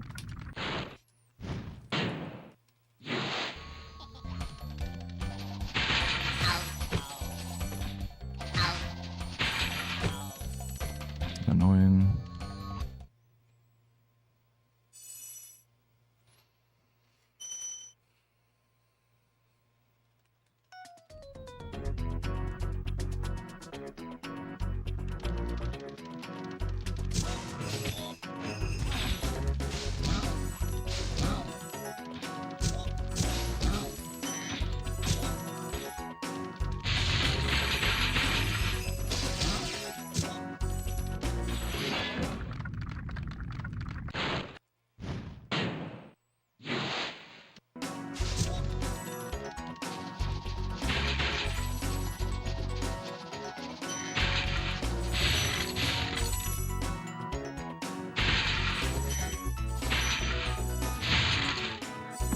Dog, I'm gonna lose my fucking mind. It's over. I'm gonna go pee. I'll be right back. I practiced that so much today. And how the fuck do you bonk there, dude? Come on. Come on. Terrible. I'll be right back.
Fucking dumb. I'm still pissed about that. Like, I'm gonna take a death abuse and just practice it real quick. It's just ridiculous, like. I fucking practiced that shit for like 15 minutes today, at least. I'm actually blown away that I fucked it up that bad.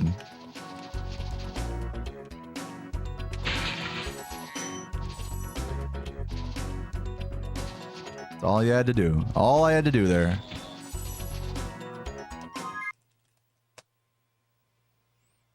Too much pressure. Yeah, dude. Oh man, I'm sweating, man, because real Mr. Jerry's watching. I'm nervous. You guys are gonna think I'm bad. I'm just playing around. On myself, I don't think it's that deep. 3, 2, 1, go. Let's get it.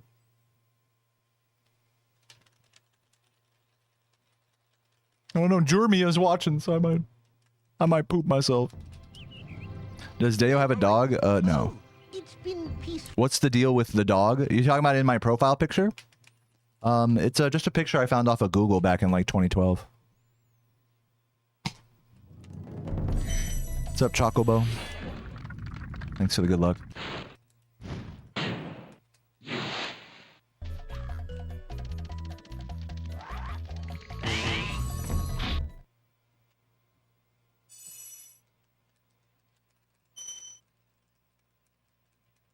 Yeah, people randomly care about my profile picture a lot now for no reason, but it's all good.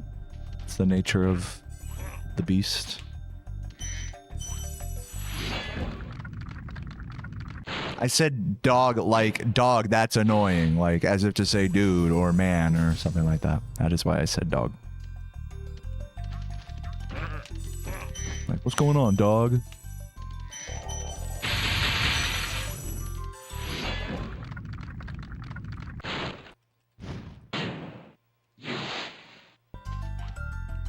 What up, player? Yeah, D-A-W-G, dog. Yeah, exactly.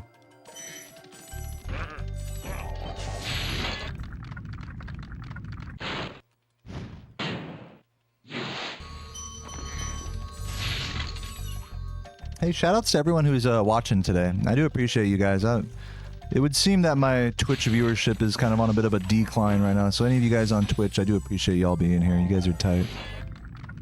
It means a lot. Maybe if I ran less ads, more people would watch. Huh, that's an idea. Imagine that.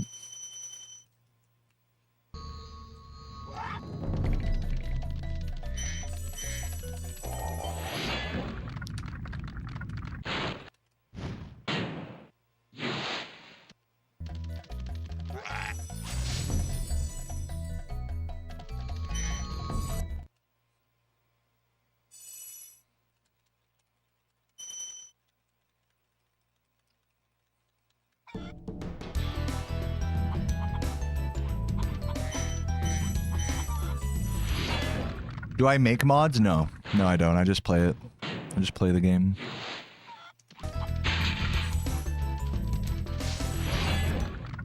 That'd be cool if I did. Just too much of an undertaking for my small brain.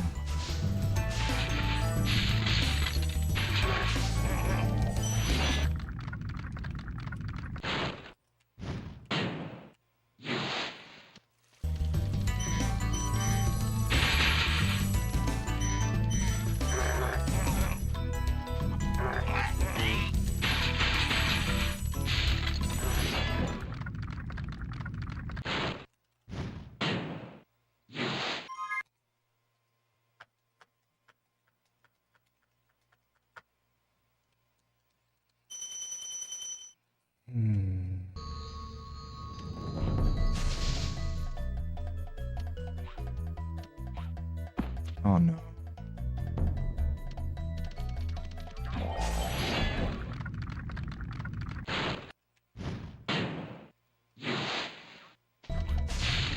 Is there news about a level editor? Some people are... I don't know anything about that. People are making a level editor for this game?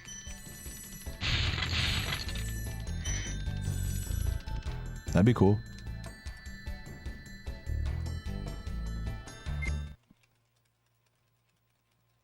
Your fist game was Hercules on PS1 when you got Spyro? Dude, nice. Yeah, I've never played Hercules, actually. Do, do, do, do, do, do, do, do.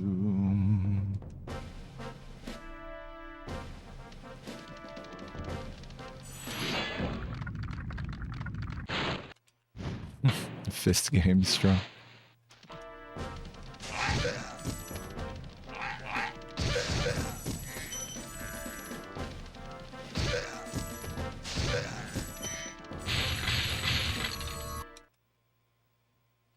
They have a technical data. They have a technical demo up. When you say they, who are you talking about? Like, what's the YouTube channel? Who are the people that made this? I think you need to jog my memory here. That sounds like a very old thing what you're describing.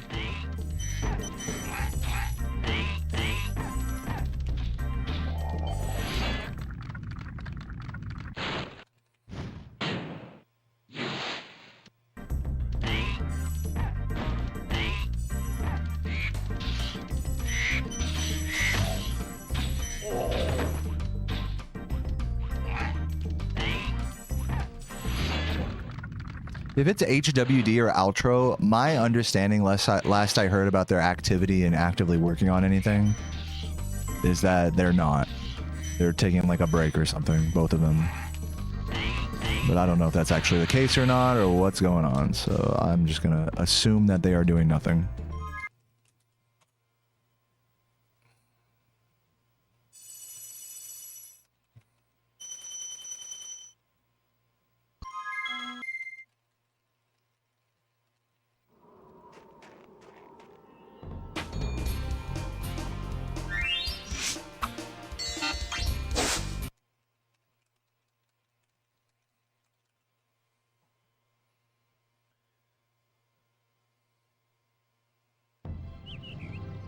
Okay, rolling.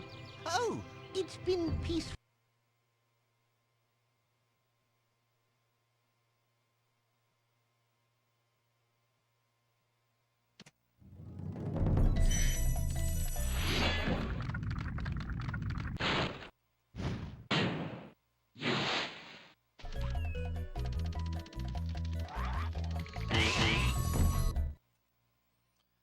What's up, Michi? What's up, Bix?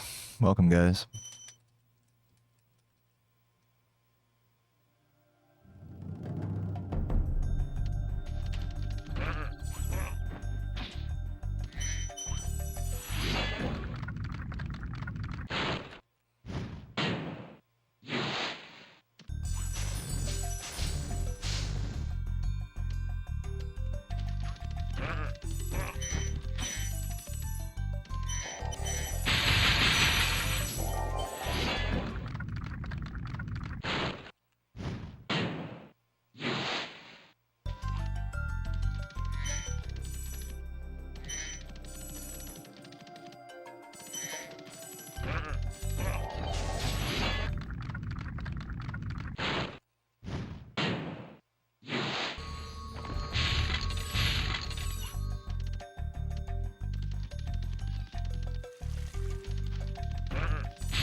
Yeah, someone get a gift for Michi in the chat. That'd be awesome.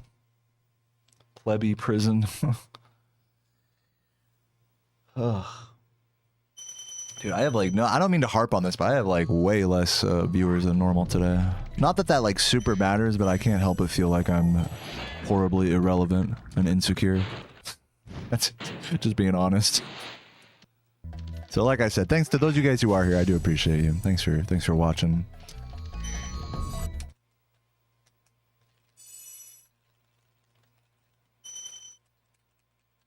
Yeah, it's Monday. People are doing shit. That's true.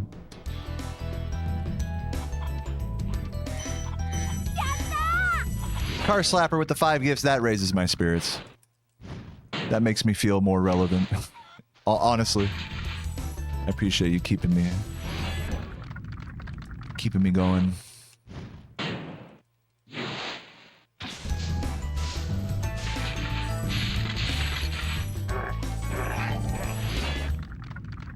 What's up, Beast? Thank you for the good luck. Appreciate that.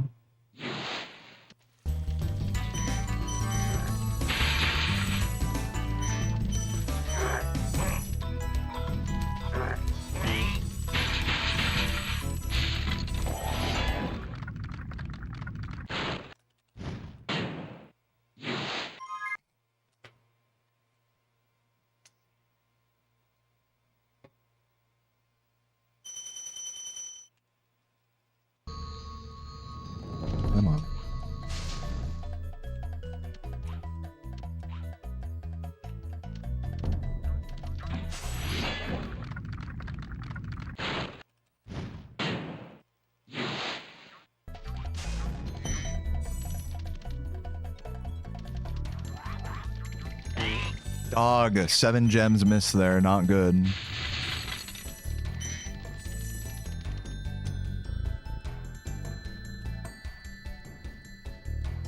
Not the end of the world, just frustrating for artisans. It was Outro and HWD. Yeah, I knew it.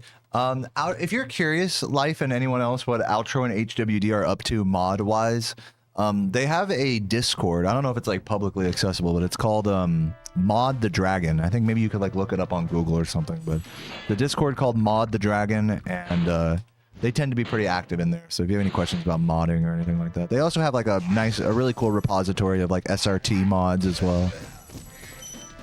So it's a cool place to check in if you're interested in OG or reignited modding, or ask questions or stuff like that.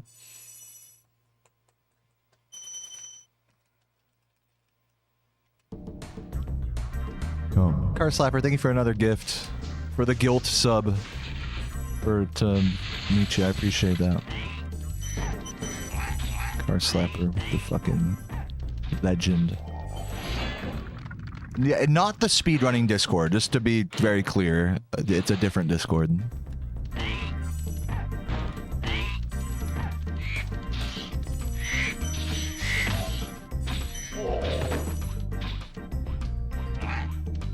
Oh, you can find it in the speedrun Discord? Oh, maybe. I don't know.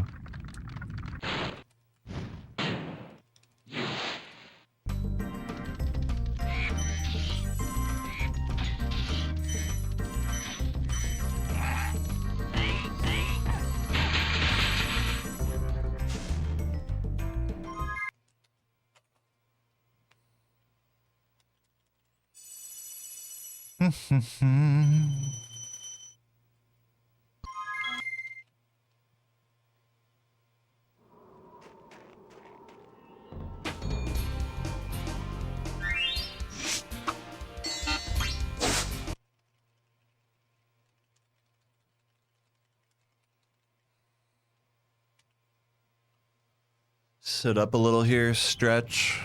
Okay, rolling. Oh, it's been peaceful. Car Slider's up to 626. Thank you for that. Did I end up getting rid of the gift leaderboard thing in the chat? Or is that still there? Maybe I should bring that back for Lozzie and Car Slapper and stuff.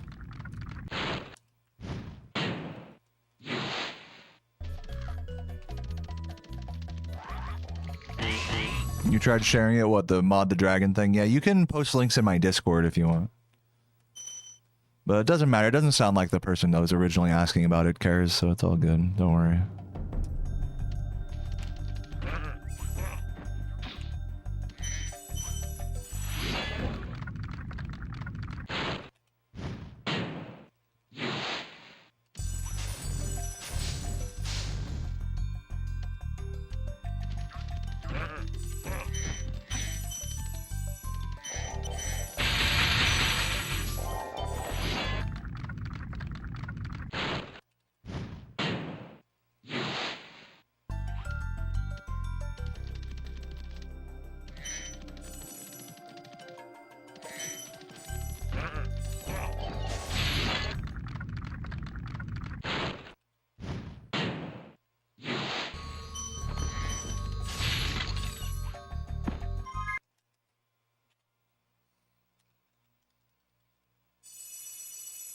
Every time I reset, I gotta sit up, stretch a little. You know, I gotta get in this routine, you know, so that way I don't like hunch too much in general. Like when I'm playing, I'm hunched, but when I reset, I sit up, I, you know, regather myself, you know. Can't just stay like this, like, you know, through a reset. I gotta kind of wake up a little between each playthrough, you know.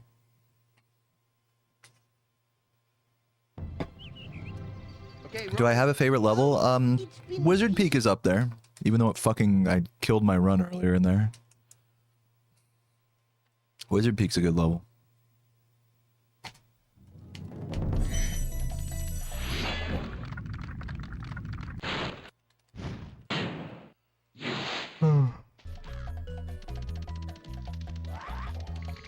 Dark Hollow, another S tier level.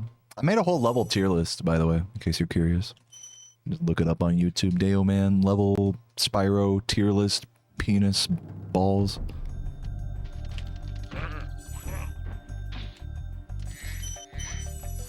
People keep asking me when I'm gonna do more tier lists. Maybe I should, since I'm not gonna be done with this fucking hard mod video for like a while. Dude, nice miss. Should probably make another tier list or something. Dude, you're right. I do have the Smasher Pass uploaded. It's unlisted right now. I just have not linked it on Patreon. I just keep forgetting to do that. Classic me neglecting my Patreon. I will eventually get around to it. It's just slipping my mind.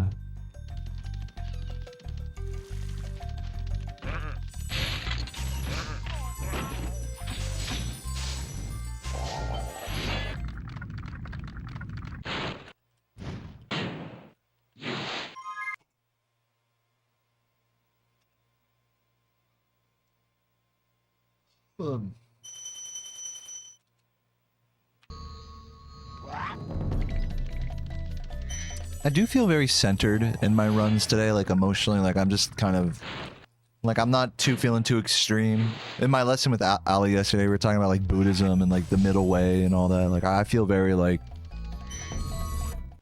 coasting in that way emotionally right now, which is good. Yeah, you're the chat's mom. True. Chat about to proxy off your ass.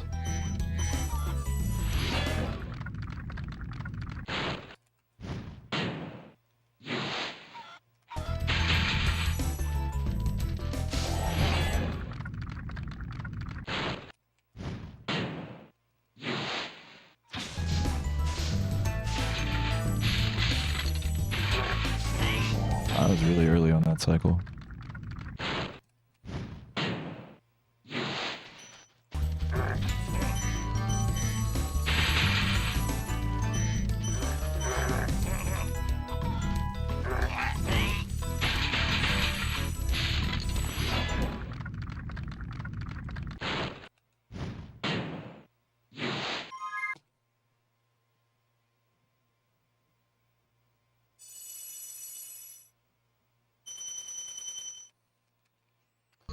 Yeah, not quite that extreme Bix, but something like that.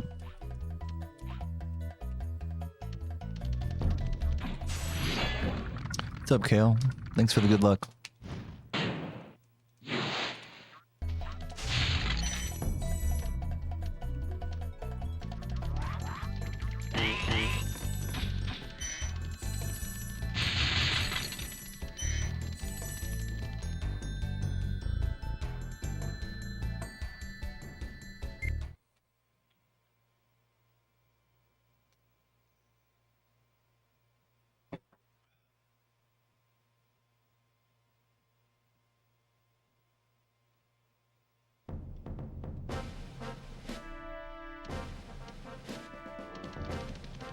That was a nice yawn.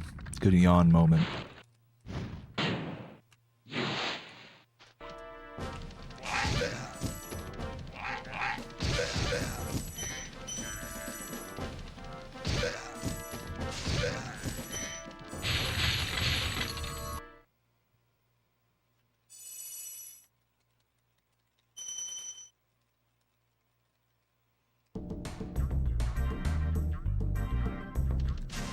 You guys remember that run yesterday? I like yawned like fucking like 6 times or something during it. Like barely getting out of Artisans, I yawned like 5 fucking times. But luckily it's not that extreme today. I did get a better night's sleep last night.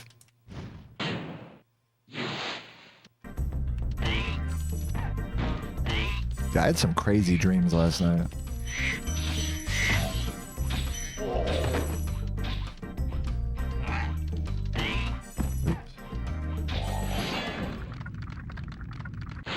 Keeps freezing for you, what, YouTube? Try refreshing. I have not dropped any frames, I don't think.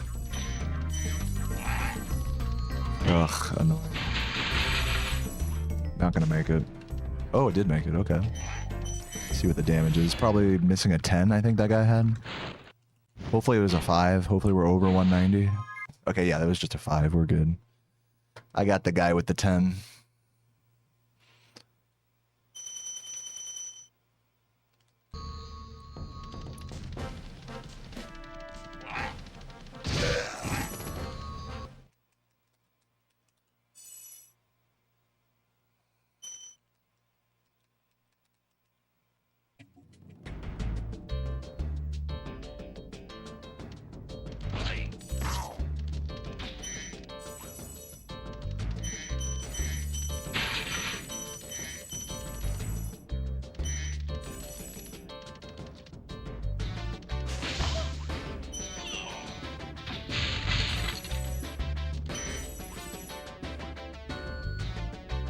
Nice. All right, we have a run on our hands. Let's see how it goes. Yeah, thank you, Piggy. I was locked in for that fat bitch. That sexy lady.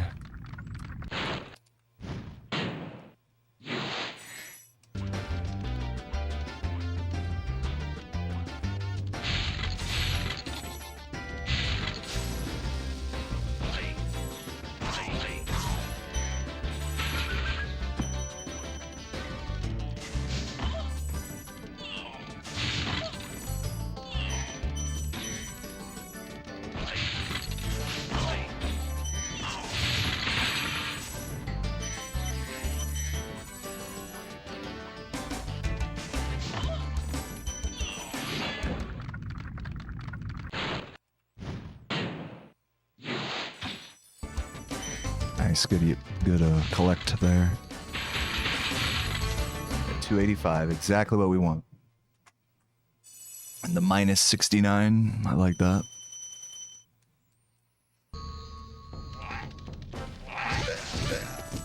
The free green there. Very good. Good, good, good.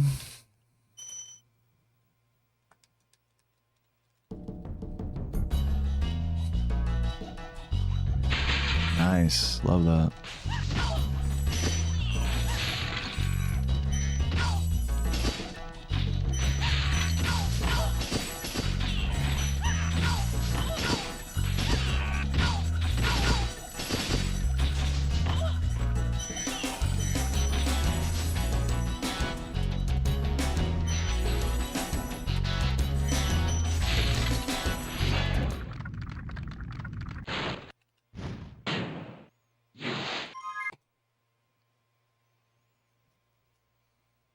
Thank you, Allie.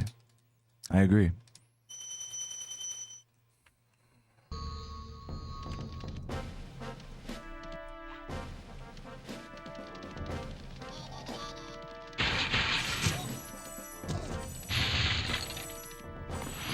Weird.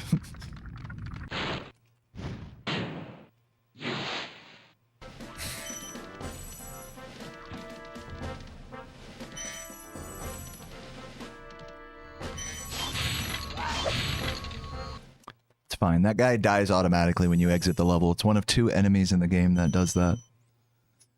Misty Bog being the other one, the hog outside.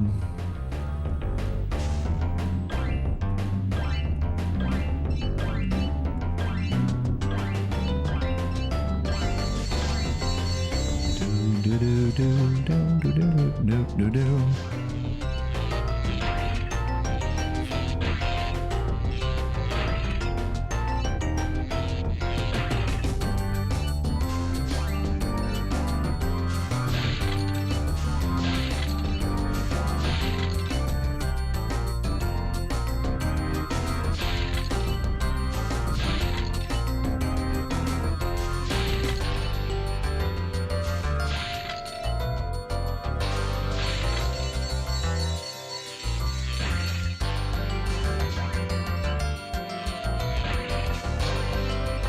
Barely.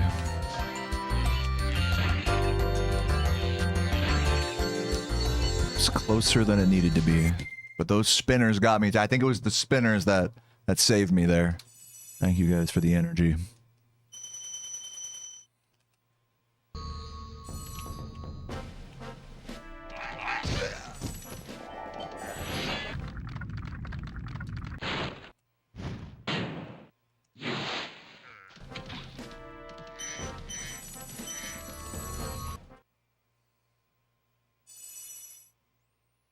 That sounds annoying, Bix.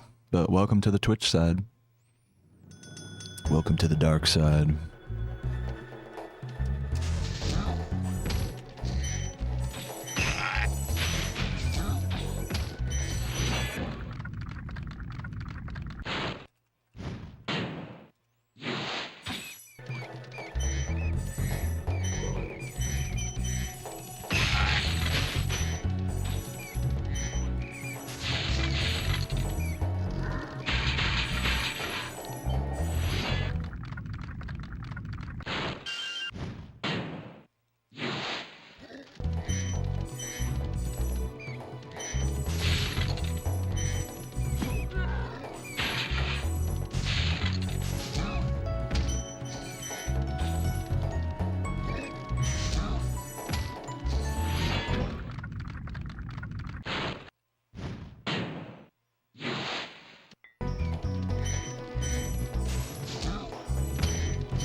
Almost fell.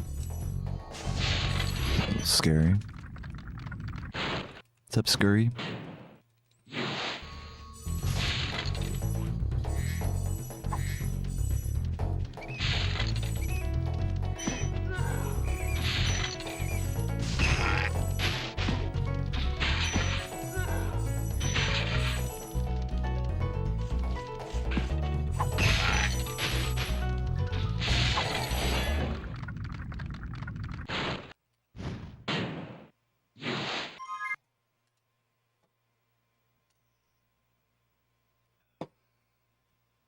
Nice. Really good splits here.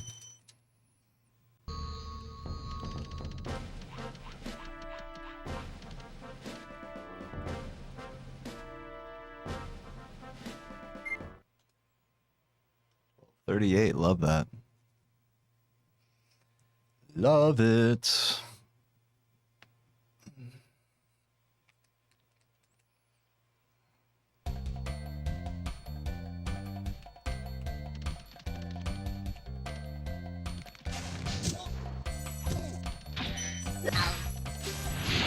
Thanks for the $1, Allie. You rock.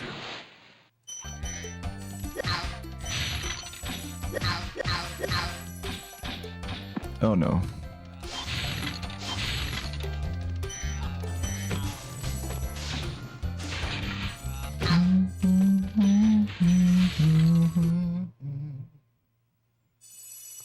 Bum, bum, bum, bum, bum, bum, bum.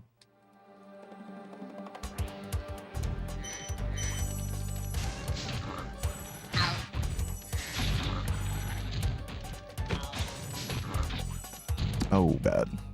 Let's see if I can still make this. Okay, we're good. We're gonna be behind cycle though, which I don't like. Night gem, thank you. Yeah, that's more appropriate.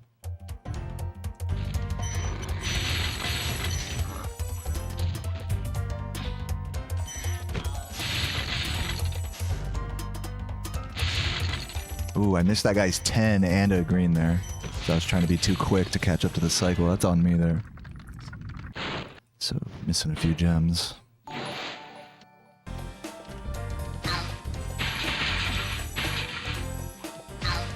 I need to change the YouTube noise to the spy. I've been meaning to do this to the Spyro 2, like, burr, burr, burr.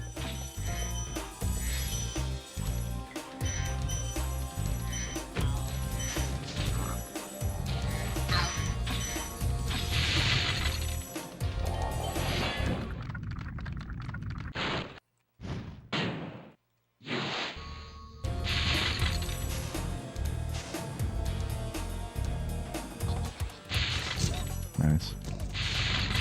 So despite some missed gems there, still good pace. Should be saving time here, I think. We'll see. Yeah, just missing like 10-ish gems. Technically 12 with that green there. Considering how thorough I've been up to this point in the run, that shouldn't be terrible. As long as we do the rest of the levels fine.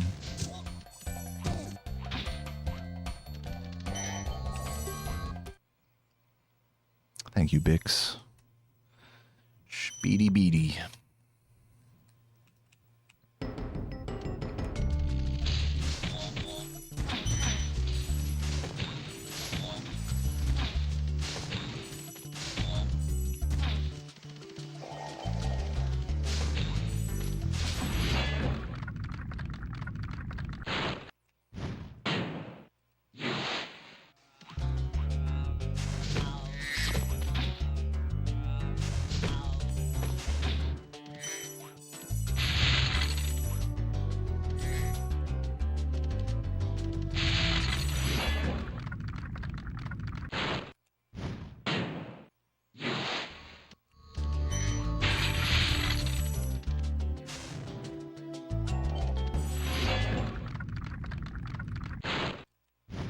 What's up, Jacko?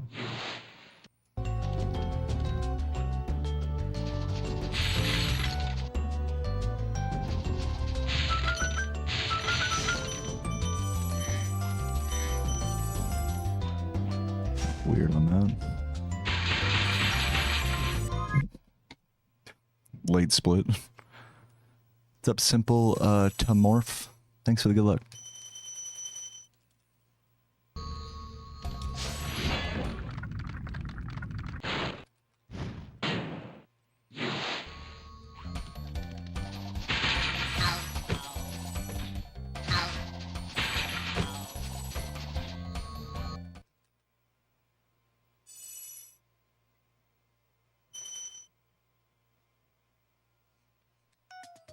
Gotta get my baby powder.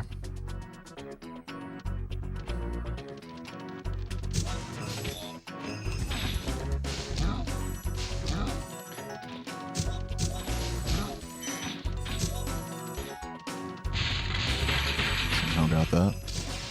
Oh, that was really awkward. Time loss.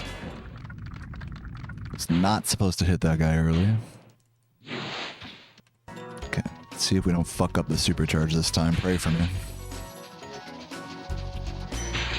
Oh my god. Okay.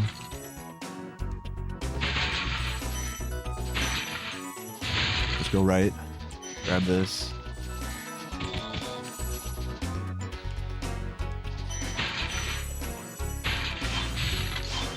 No. I mean, a little slow, but I mean, and I missed a few gems, but we're alive.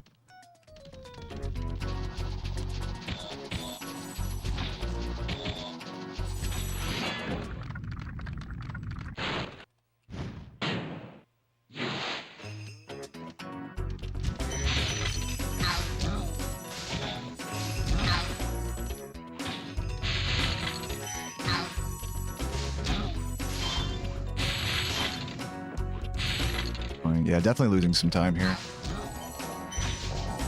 But it's cool. Oh, yeah. Exclamation point splits in the chat for Heyox. Yeah, only losing a few seconds. And how many gems are we losing? Not, pretty much no gems, actually. That was a good collection. Surprisingly. I thought it was worse than that. Oh, perfect movement.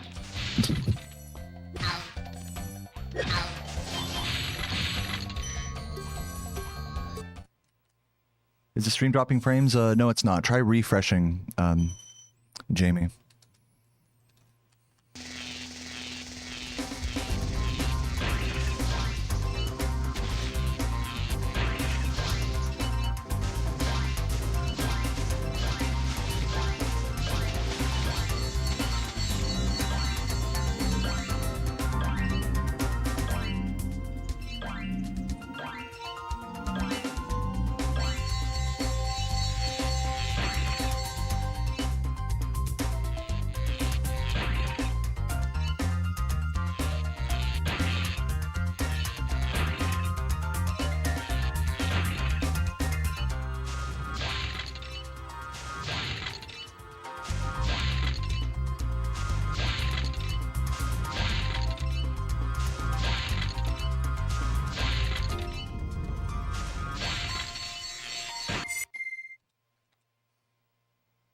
What's up, Elaine? Welcome.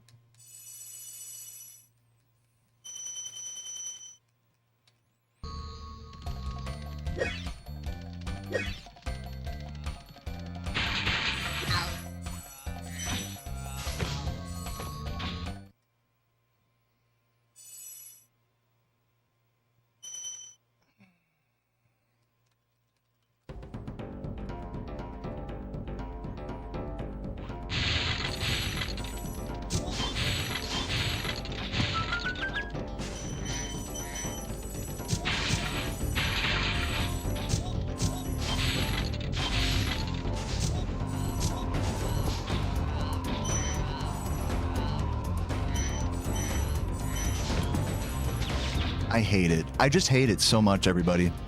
Why can't I get that right? Why can't I get that right? And how did I not get the blue there either? What the hell?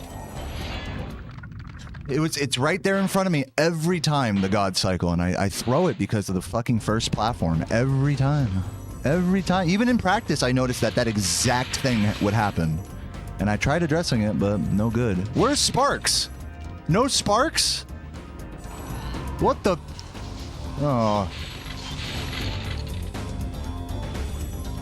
I don't know if this is run dead, but this is looking pretty fucking bad right now. This cleanup here, look at this. Atrocious. Losing like 20 gems there, or like 15 roughly gems, and all my time save.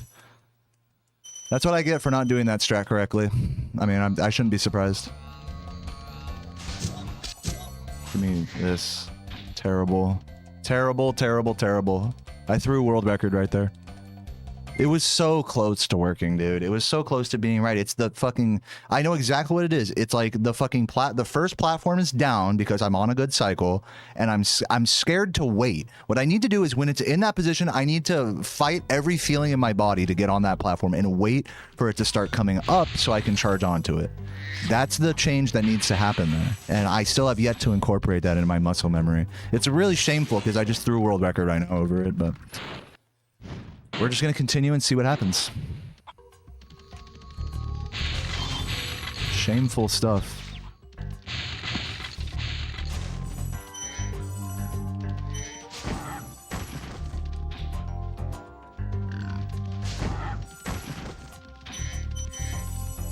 Please.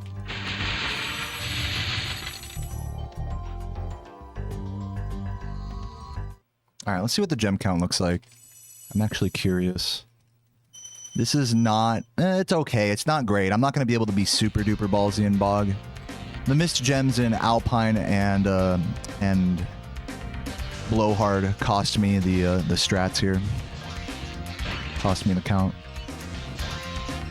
Besides that, the gem count was nice and thorough this run. It was just those 2 levels. Totally maybe just over 25 lost. Just a bit more than I'm comfortable with.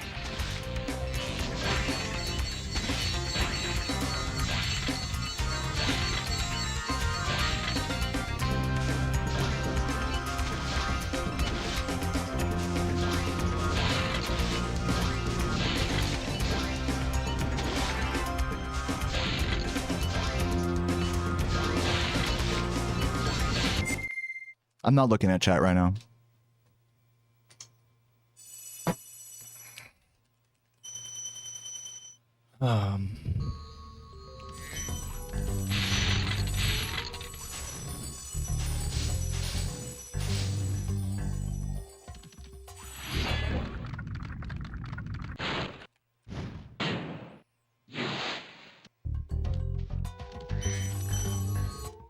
Fucking head hurts too. I need to take like a Advil or something. It's not getting any better. Thank you, Strawberry. Now I'm looking at chat.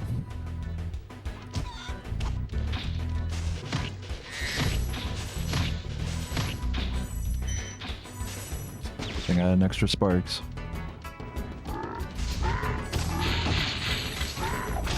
You almost got me.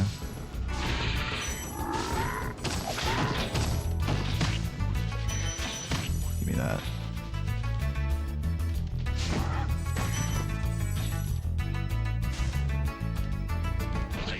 Almost catastrophic there.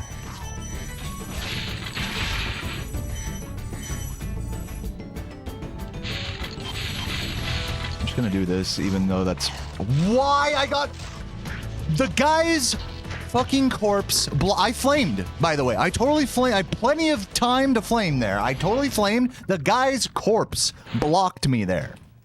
Fuck you.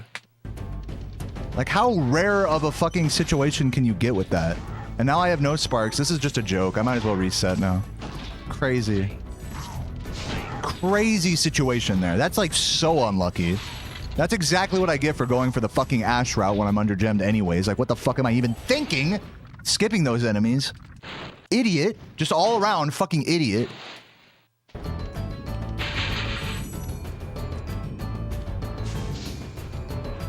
Just another world record thrown, you know? So I'm a master of it. It's over. Yeah, I need to take like an Advil or something.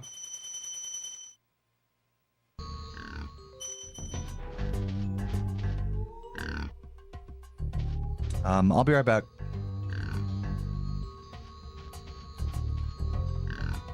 Oh wait, I gotta put on the BRB.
All right, I'm gonna do some more runs here. Yes, thank you for watching that back. Yes, I totally flamed that fucking shrub, dude. Like, super unlucky positioning. 3, 2, 1, go. Yeah, if this, I have a bit of a headache right now, so if this doesn't get any better, I might have to go offline early. I'm playing really well right now. I mean, like I locked in really nicely on that run. Like I was very centered on the game, and that was nice. You know, I don't know if I'll be able to capture that same energy on this run, but we'll see. But I just want to say thanks everyone for watching and being along for the ride with me. At least, hey, you know what? I'll say this: that last run was world record pace. You know, going into blowhard. And I literally played too well at the start of blowhard and fucked myself up, basically. So I mean, you know, to understand, it's good. It's you know, overall, it's good. Like the game, I felt something on that run, and which is more than I can say for most days of speedrunning. I felt that run made me feel alive, so that was cool, even though it didn't quite last. Yeah, I got the dog in me. Bex has got the mama in her, and I got the dog in me.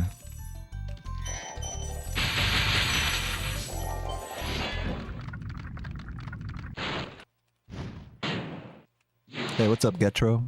Looking forward to our lesson later.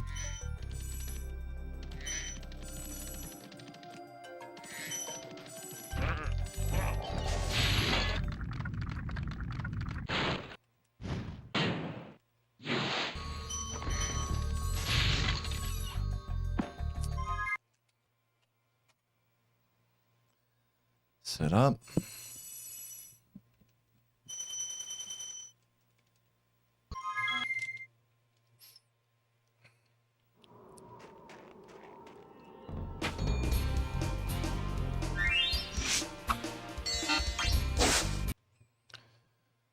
Oh, yeah.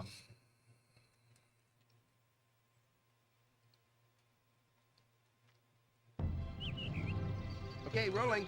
Oh, it's been peaceful.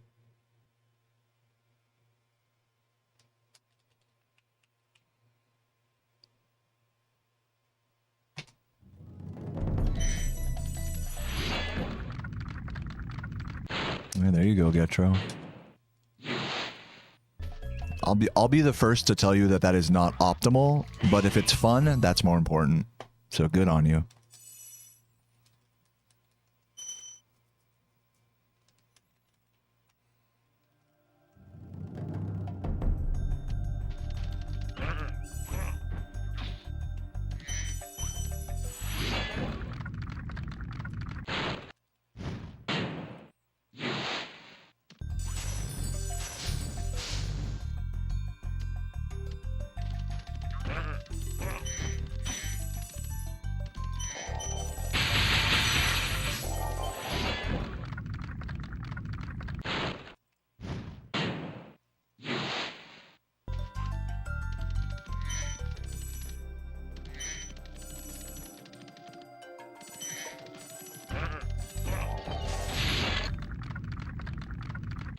Dude, you're very welcome, Sora. Thanks for the good vibes in the chat. I love you, man. I loved you in Kingdom Hearts. You did great in that game. I'm just kidding. I know Sora is like actually a somewhat common Japanese name, isn't it? There's like a really popular Japanese skater named Sora something. Swinging a Beyblade.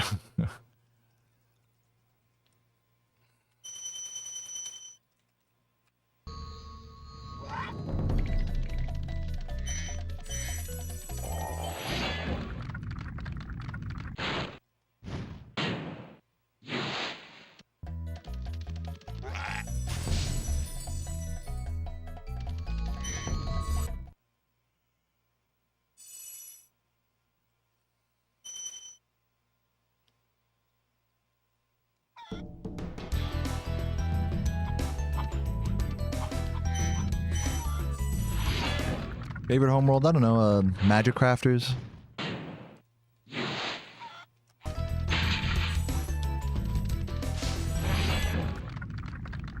It's a vibe.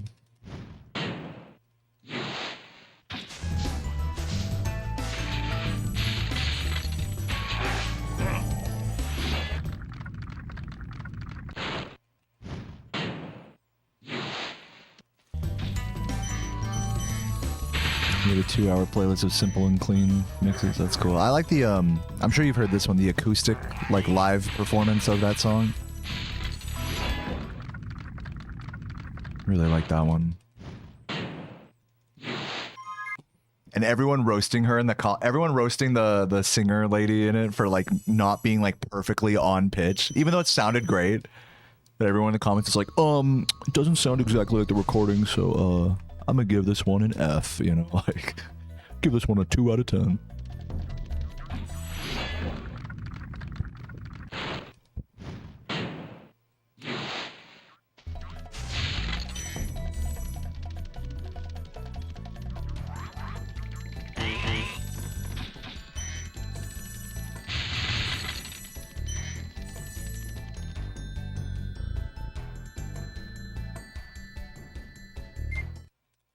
Yeah, basically biz. Actually, you know, the thing about that though, Bex, is simple and clean is like mega copyright. Like that is like fuck you, like the moment you play like 2 seconds of it, your entire VOD gets muted type of shit. I know, sorry, not sorry. Yeah, that's kind of the that's like the nature of the beast with song requests, though. You kind of accept that that's probably what's gonna happen, regardless. So, you know, as long as you got your local recording of the run, that's all that matters. What's up, Chocobo? Oh, Potty got a new world record in Crash 3. What's the time? Thanks for the good luck, man.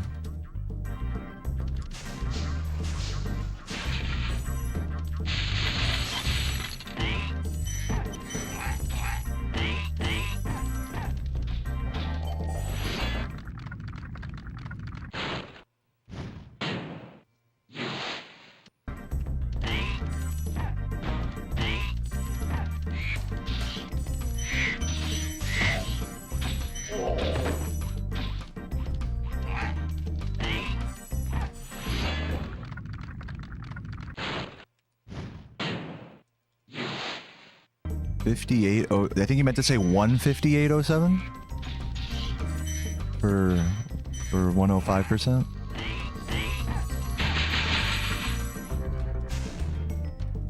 Yeah, there you go. That's pretty cool. Yeah, you're going for the 57, I bet now. That's pretty sick. Pretty sick. I remember for a long time it was thought that sub 2 was like almost impossible, basically. I remember when Saboom was grinding for like sub 210, and that was like crazy. That was like insane paces and shit. And then I think did Burger get the first sub 2? Or maybe that was also Potty, I don't know. Burger was really dominant around that time.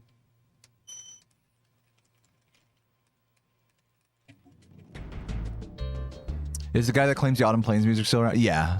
It's like 2 or 3 different like stupid DJ remixes that are just basically the song, the Autumn Plains music with reverb.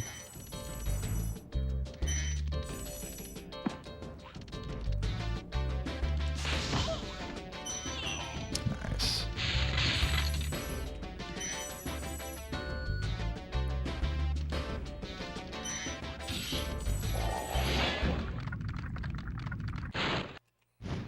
But luckily in this game, there's no copyright, you know, stupid and plain stuff. I haven't been having to deal with any of that. When I'm grinding Spyro 2 or 3, I have to, every day before I go live, I have to submit the appeal for like my VOD from the day before or whatever. But it always ends up going through, like it's never like a problem.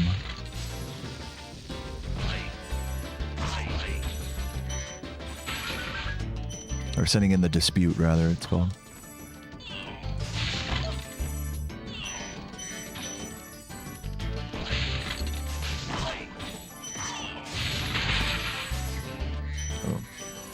Bad gems there. Missing 7.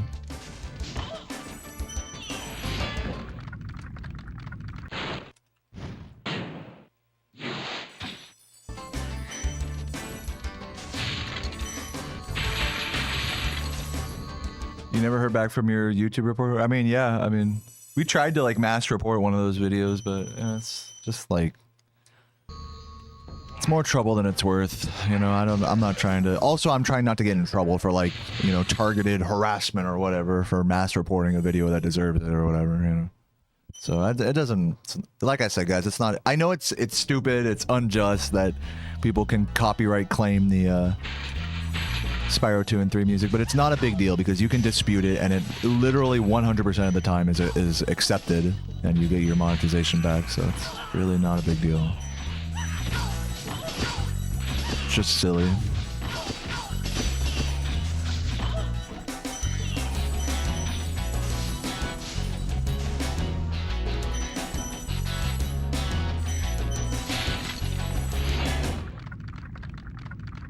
Yeah, I mean, you guys can do that if you want. You guys can absolutely like do what that bot command says.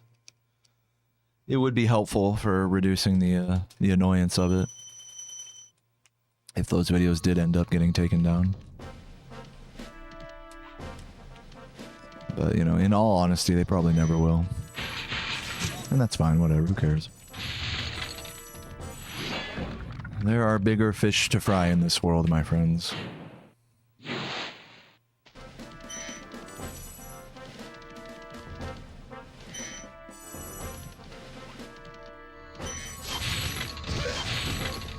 What's up, John? Welcome, welcome. Or Gene. You prefer Gene or John? Welcome.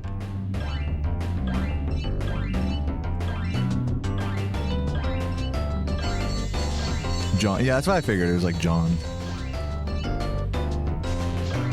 Billy John is not my John. He's just a John.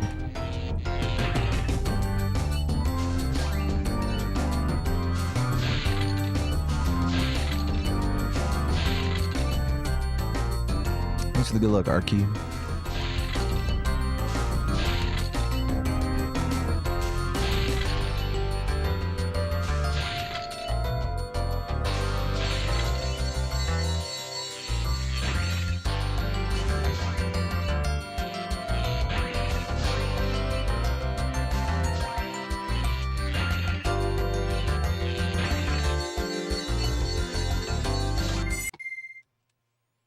Yeah, I know. That comment is fucking hilarious on that video. Stop annoying me, bruh. Proceeds to automatically copyright claim every Spyro 2 gameplay. Stop annoying me.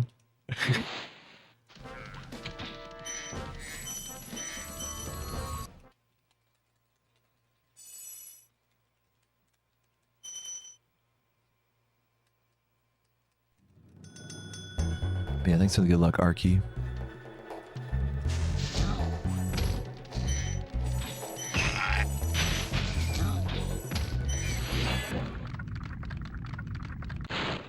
Jerry's just joking. He's talking about jock. Like, you know, the level in Dreamweaver is jock. We call it, like, the American pronunciation would be like jockeys. You know, which is just totally wrong. Just a joke. Just a jock.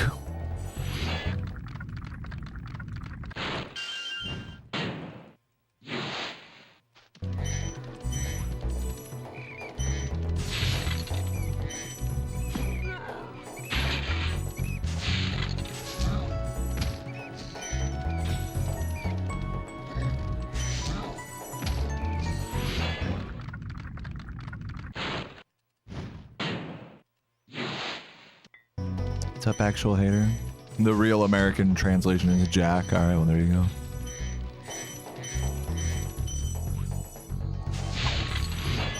You're doing it again? You're taking another audition for what?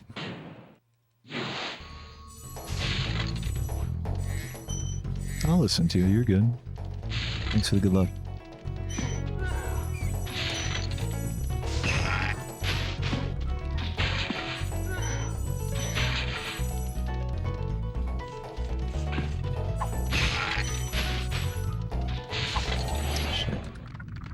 Oh wow, good luck with that, hater. Sounds like a big opportunity. Probably lost a couple seconds there. Oh no, dead even. Would have saved a second if I'd have hit that blue early.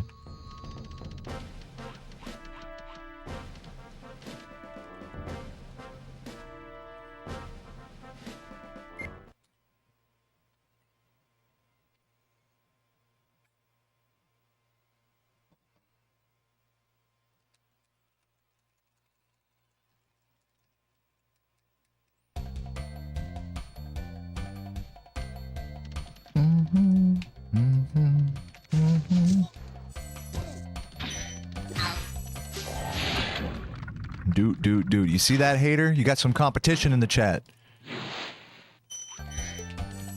This guy's going for your chair.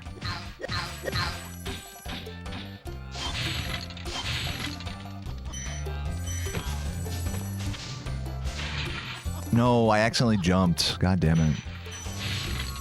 To grab them after.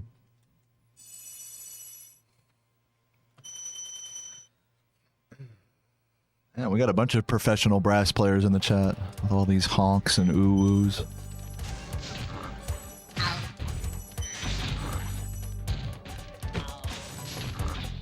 Ugh.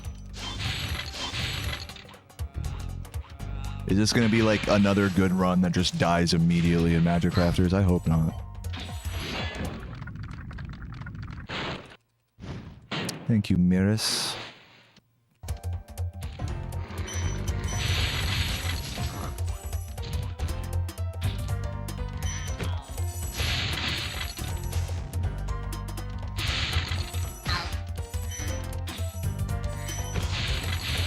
Barely catching some of this stuff. Oh, that sounds nice, Jerry. I fuck with sax quartet.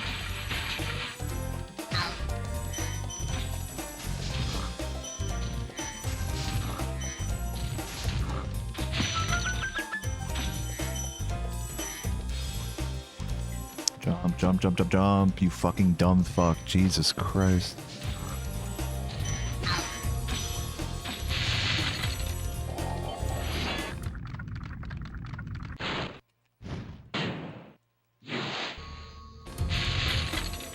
There you go, Bex.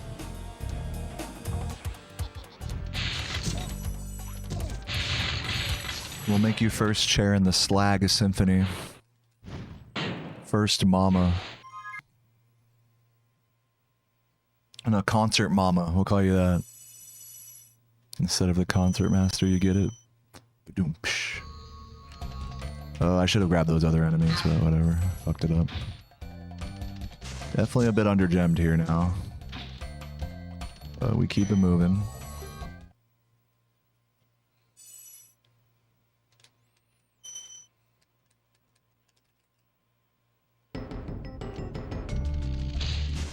Oh, pain, pain, pain. Please stop missing gems. I think this is going to be a little behind, so let me do this. Oh no, I could have gone left there, but whatever. Better safe than sorry. This is going to be a weird cycle. Everyone would fight to sit in the music department. To sit in the ideal spot. Yeah, I know, isn't that funny? It's like, I need to sit exactly 1 foot to the left, or else my life is in shambles. You know? I need to be in the literal chair 1 to the left. I mean, it makes sense because, like, especially at a high level in orchestras and stuff, it's like, you know, being first chair of your section, you know, or being like, it's like almost more of an honor it is more of an honor to be like a first chair second trumpet than it is to be like a third chair first trumpet, if that makes sense. Oh no. I think I fucked this. Yeah, that was really bad. I need to focus. I'm definitely way less focused than I was on my last pace. You can really see it. Losing time. Dude, missing shit left and right, man. God damn it. Keep it moving. I mean, this gem count is not looking great so far, but let's see if we can recover it here in these next few levels. World record pace until now. Yeah, but I mean, I'm not comparing to world record. You know, this is still world recordable, you know. I know it's not the exact math of this exact moment would not lead you to believe such a thing, but you're not considering possible time save later in the run. So it is still world recordable. It's just annoying.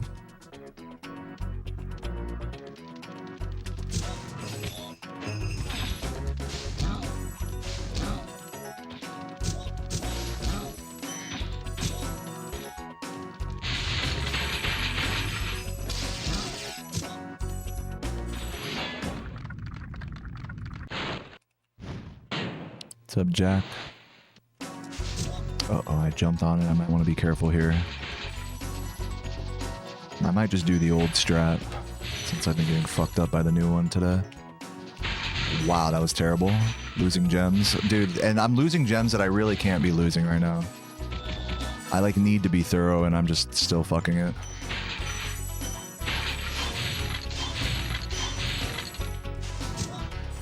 But at least we're keeping the pace up. Is there a world where sub 36 minutes is possible? No, not yet. Unless it's like TAS. The TAS is like 32, 33 minutes. Yo, Gonzo, thank you for the gift, man. Appreciate that.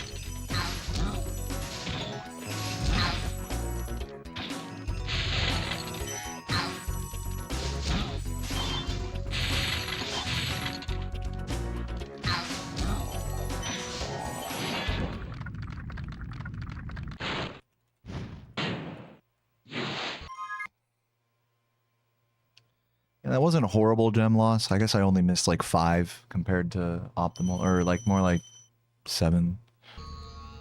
Whatever. Still losing gems in pretty much every level here, which is not good. The slow bleed.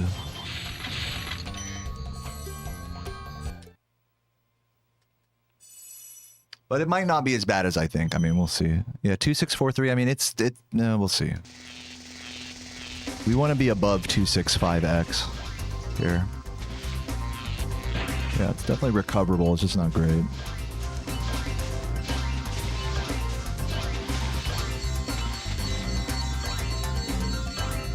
What's up, Hannah? Thank you for the good luck.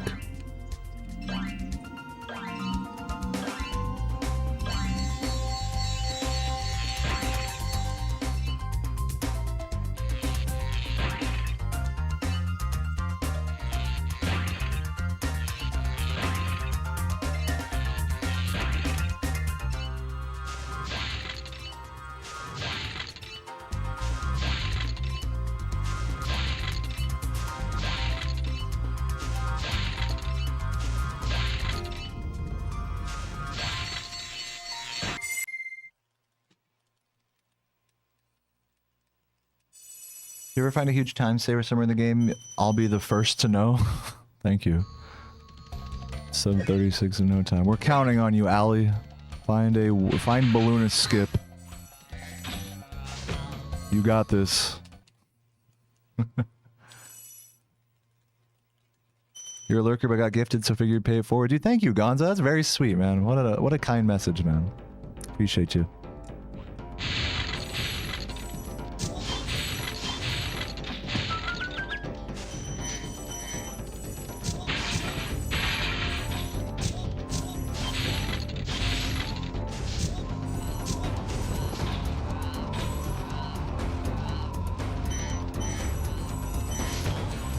Safe. That's fine. At least we didn't fucking totally throw our run there. It's fine.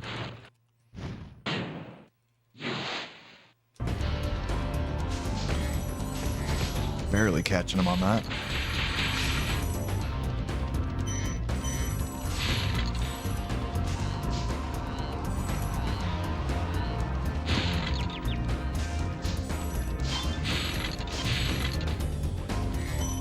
A little slow, but not terrible. Still green, actually saving a second, still green.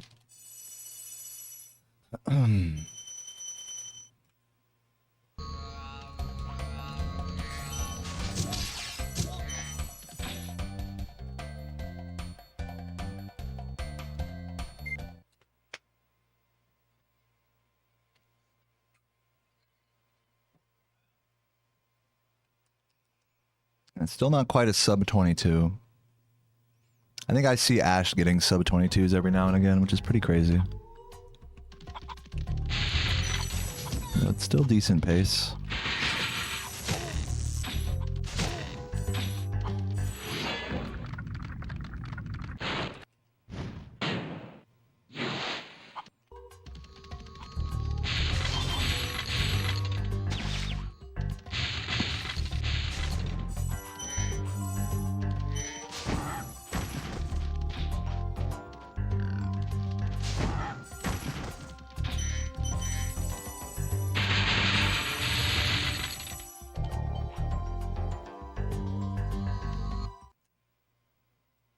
Thank you, Elaine.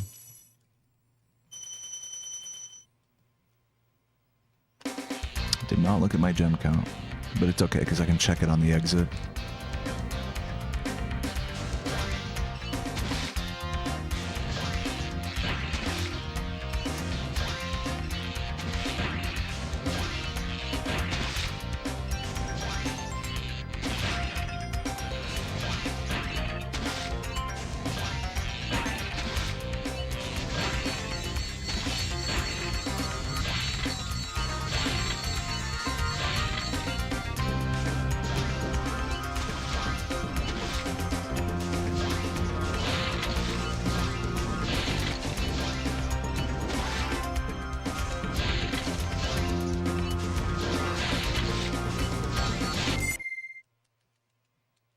I'm 12 under, don't tell me. I'll just check myself, thanks.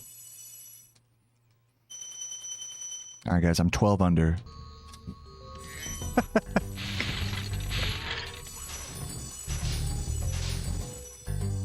Did you guys know that?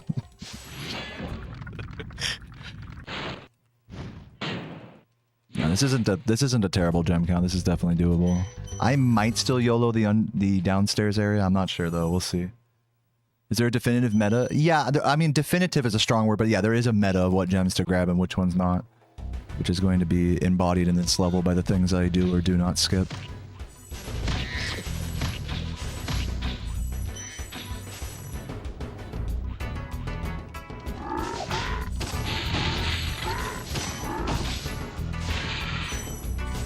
That's unlucky. Why did I grab that? Idiot! Okay. That was almost really bad. Just keep it together, for fuck's sake. That's really all I'm trying to do here. I think I'm gonna be... I don't know, I think I'm gonna be thorough downstairs. I think I gotta be.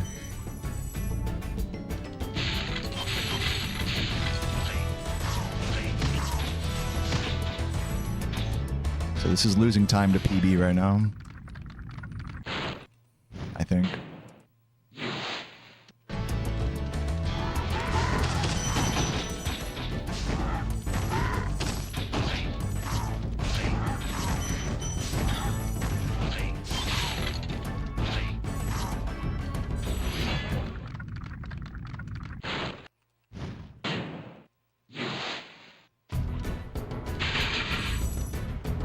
Time loss on Rat. I think you're saying compared to world record, but compared to my PB, no. I get first try Rat and PB, I believe.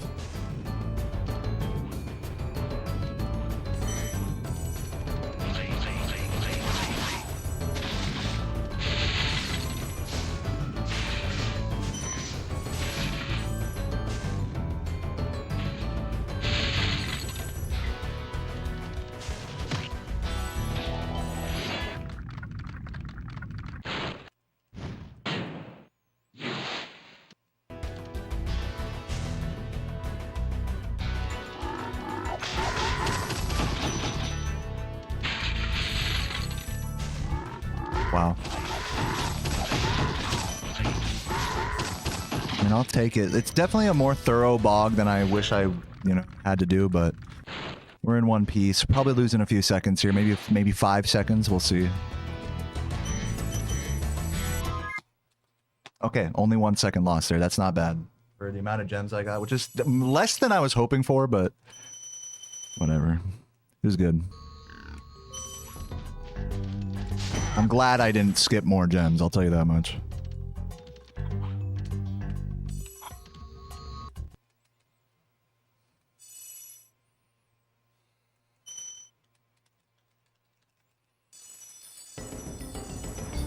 I'll do the more thorough thing here just for safety and gems.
Come on, dude, slow.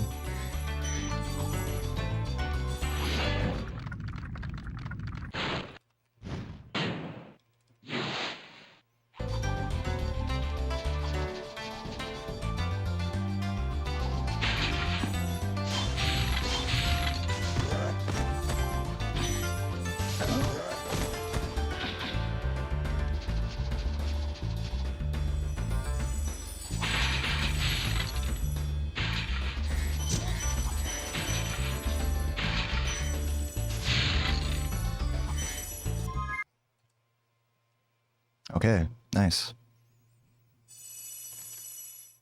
What's up, Fish Fade? Yeah, things are going good, man. Welcome. On a possible PB pace here, so let's see what happens. I'm gonna check my gem count going into this level. I want to see something between 4649 and 4673. Okay, this is good. We can go for Chris strats.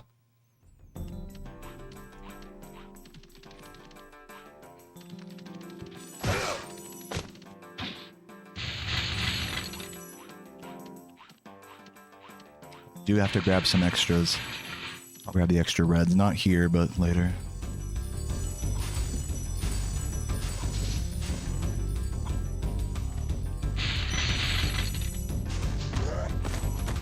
Grab these extras.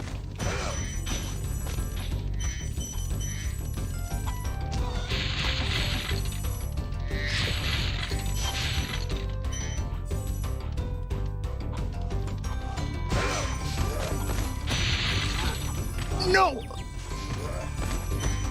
Oh my god, that was like a coin flip whether he was going to hit me off the edge or into the wall there. I got very lucky. This cycle might be weird. Please make it. Okay, we're good.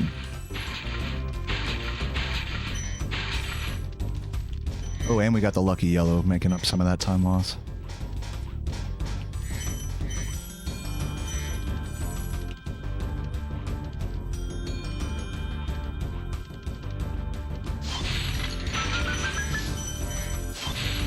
Unfortunately, this is going to be really annoying for recovering sparks in Dreamweaver's homeworld, so we'll see what happens with that.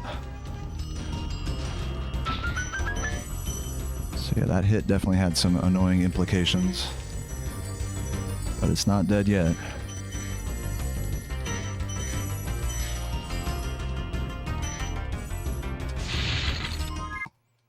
$437. I think that should be good.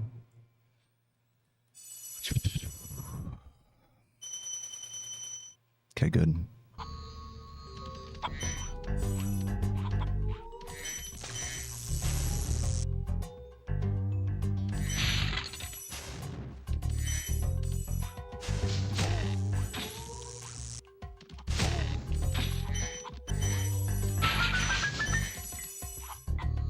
No.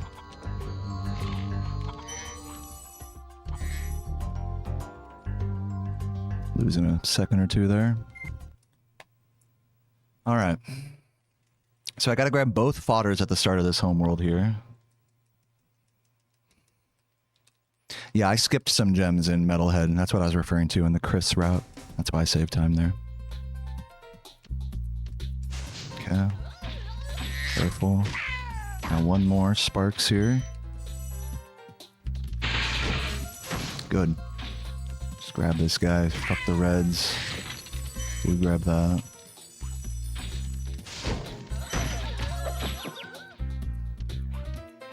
Okay, don't go for the swag here.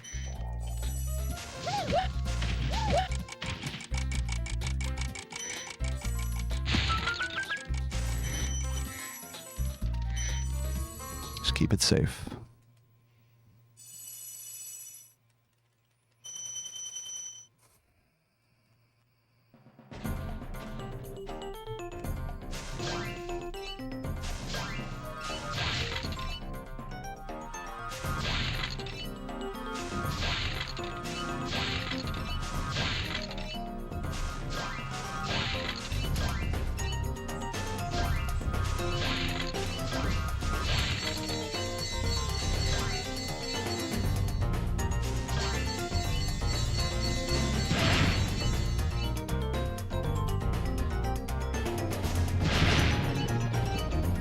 I'm not gonna lie to you guys, I'm a bit nervous.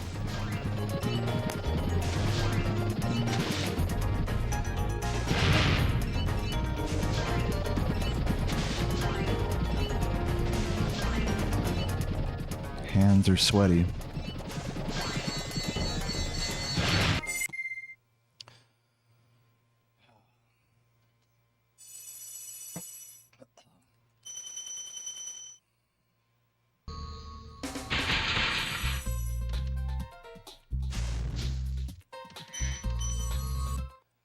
All right, let's see what we got here. Hopefully at least 2-4, which would be 2. Yeah, okay, we're good actually. Barely have enough. Just play this safe. What the fuck? Focus.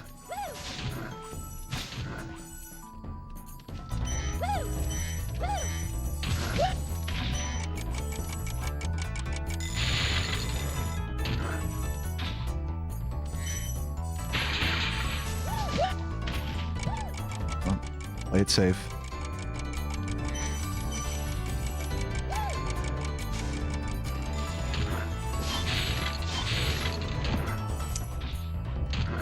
Sloppy jog.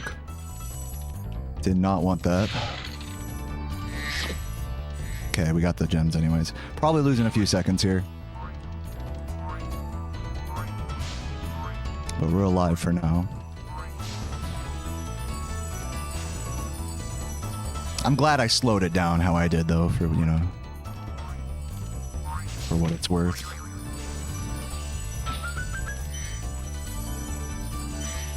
Oh, I almost got the full grab there.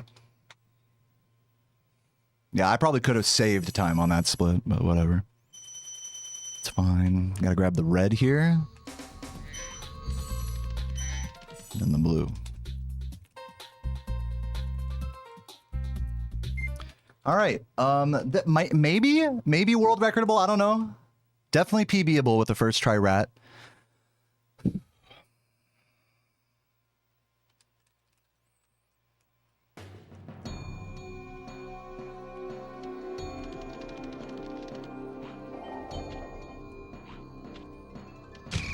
Oh, good attempt. Good attempt. I adjusted that appropriately. Give me this one. There we go.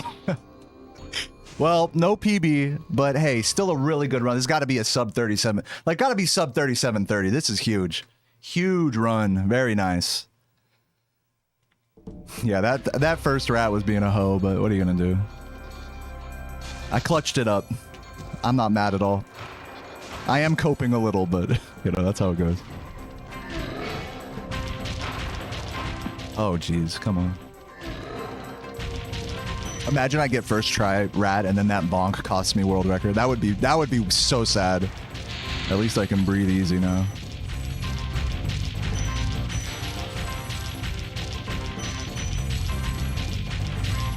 Yeah, there's a hair off my PB.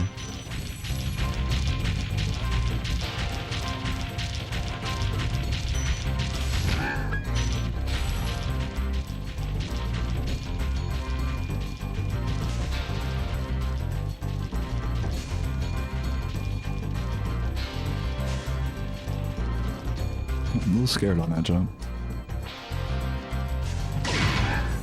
Nice. Sub 30 seconds. Look at that. I'm fucking like 1.3 seconds behind PB. Nearly tied it. Very good stuff. I kind of forgot about you. Awesome run, everybody.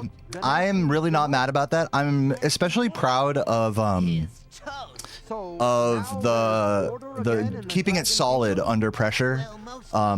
Spots like in Metalhead and in Jock, there was definitely potential for things to go off the rails as I made like, you know, a couple weird bonks and flops and damages, but the recovery was very strong. I slowed. When that happens, when you get smacked by an enemy or flop weirdly or miss a thing or whatever, bonk, you just slow it down and you just fucking play it out, and that's exactly what I did in Jock especially, so I'm really happy about that, you know. Yeah, good stuff, everybody. Good stuff. That's about it. That's all I have to really say about that run. It was just solid all around. Really, also another thing I'm proud of is the that was probably my best gem management I've done on a run. I was only I was like, as we mentioned, coming out of Wild Flight, I was about like 12 gems down from an ideal gem count. And I played the Beastmaker's recovery very expertly. I gave myself enough extra gems in Bog and Treetops to take a big time save in Metalhead, which was the play, I think. That was a good play there. So also really proud about that. Rather than trying to get really ballsy in Bog and then fucking myself up for later, which I've definitely done on paces like this before. So really good presence, really good, just solid, just very solid approach. Very active-minded approach.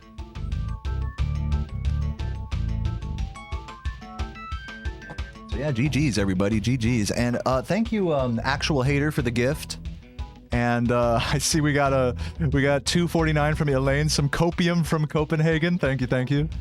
And Ali with the $10 GG. Thank you for all the support lately, Ali. You are such a good vibe in the chat. I was telling you this during the lesson yesterday, but you are truly a wonderful vibe, an excellent specimen of Spyro speedrunning and chatting. Do I plan any more runs, or is this Nork noobs and good night? I don't know. GTR, thank you for the 2 gifts. I don't know. I do have to give, speaking of lessons, I do have to give a Spyro lesson in just over 2 hours. I think I can squeeze out one more run, maybe. I don't know. But yeah, I don't think I shouted this out earlier, but Gonzo with the gift earlier, and Actual Hater and GTR with the 1 and 2 gifts respectively right now. Thank you so much, guys, for the support, keeping me gaming here. You guys really are. So thanks for all the support. I will say this: my head does hurt a bit, and I'm not confident that another run is going to be any good. Yeah, I'm kind of feeling that as well, Ali, to be honest. Like, if I keep pushing it, I don't think it's going to be in my best interest, to be completely honest. Like, I'd rather end on a high note like this than, like, just shit out something shitty, you know? Oh, wow, that almost worked, actually. I was not expecting that to work. So, yeah, I think maybe I'll call it. I think I'll call it right here. But I want to say thank you, everybody, for watching. This was a really nice grind today. I really kept my head screwed on nicely on it. Ibuprofen, yeah, true. I took 2 Advil right before that run, so... That run is in honor of Advil. That's my second best run ever. 37-27, I think, right? Very good. Or maybe I think that tied an old PB or some shit. Anyways, yeah, let's find a raid target. I think I'm going to call it for now. Take a little break, chill out before my lessons tonight. So, yeah. I think we did what we came here to do. Let's see. Who's online? Oh, Laura's doing her Lumiathon. That's part of why I didn't have as many viewers today also, is because Laura's doing her subathon. Spora doing runs as well. I might raid Spora. Laura's chilling. I'll raid Spora. Oh no, he's BRB. Maybe I will raid Laura. I'll raid Laura.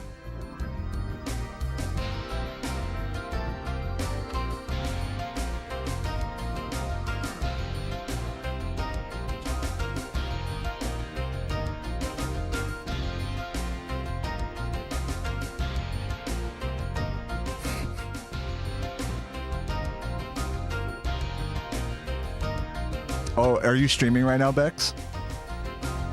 No, I'm just gonna raid Laura this time. I've given Bex enough raids lately. Did Spora just get a 121 right now? I didn't see. I just checked into his stream and just saw that he was BRB.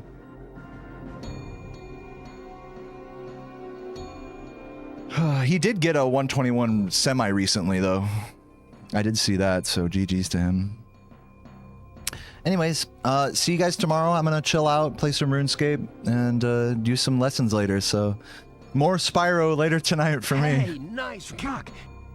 Thank you for the donation, by the way. That is from Kale Kuma. Or no, pardon me. That was from, I believe, El Genze with the $10. Thank you for that, El Genze. Appreciate that. Just saw that. Just got the alert for that now. Thank you, El Genze. Anyone else I'm missing here? Thank you guys, everybody, for watching today and supporting and showing love. And dude, hype for a good run. And say hi to Laura. Spam some emotes in her chat. I'll catch you guys tomorrow. Peace. Mwah.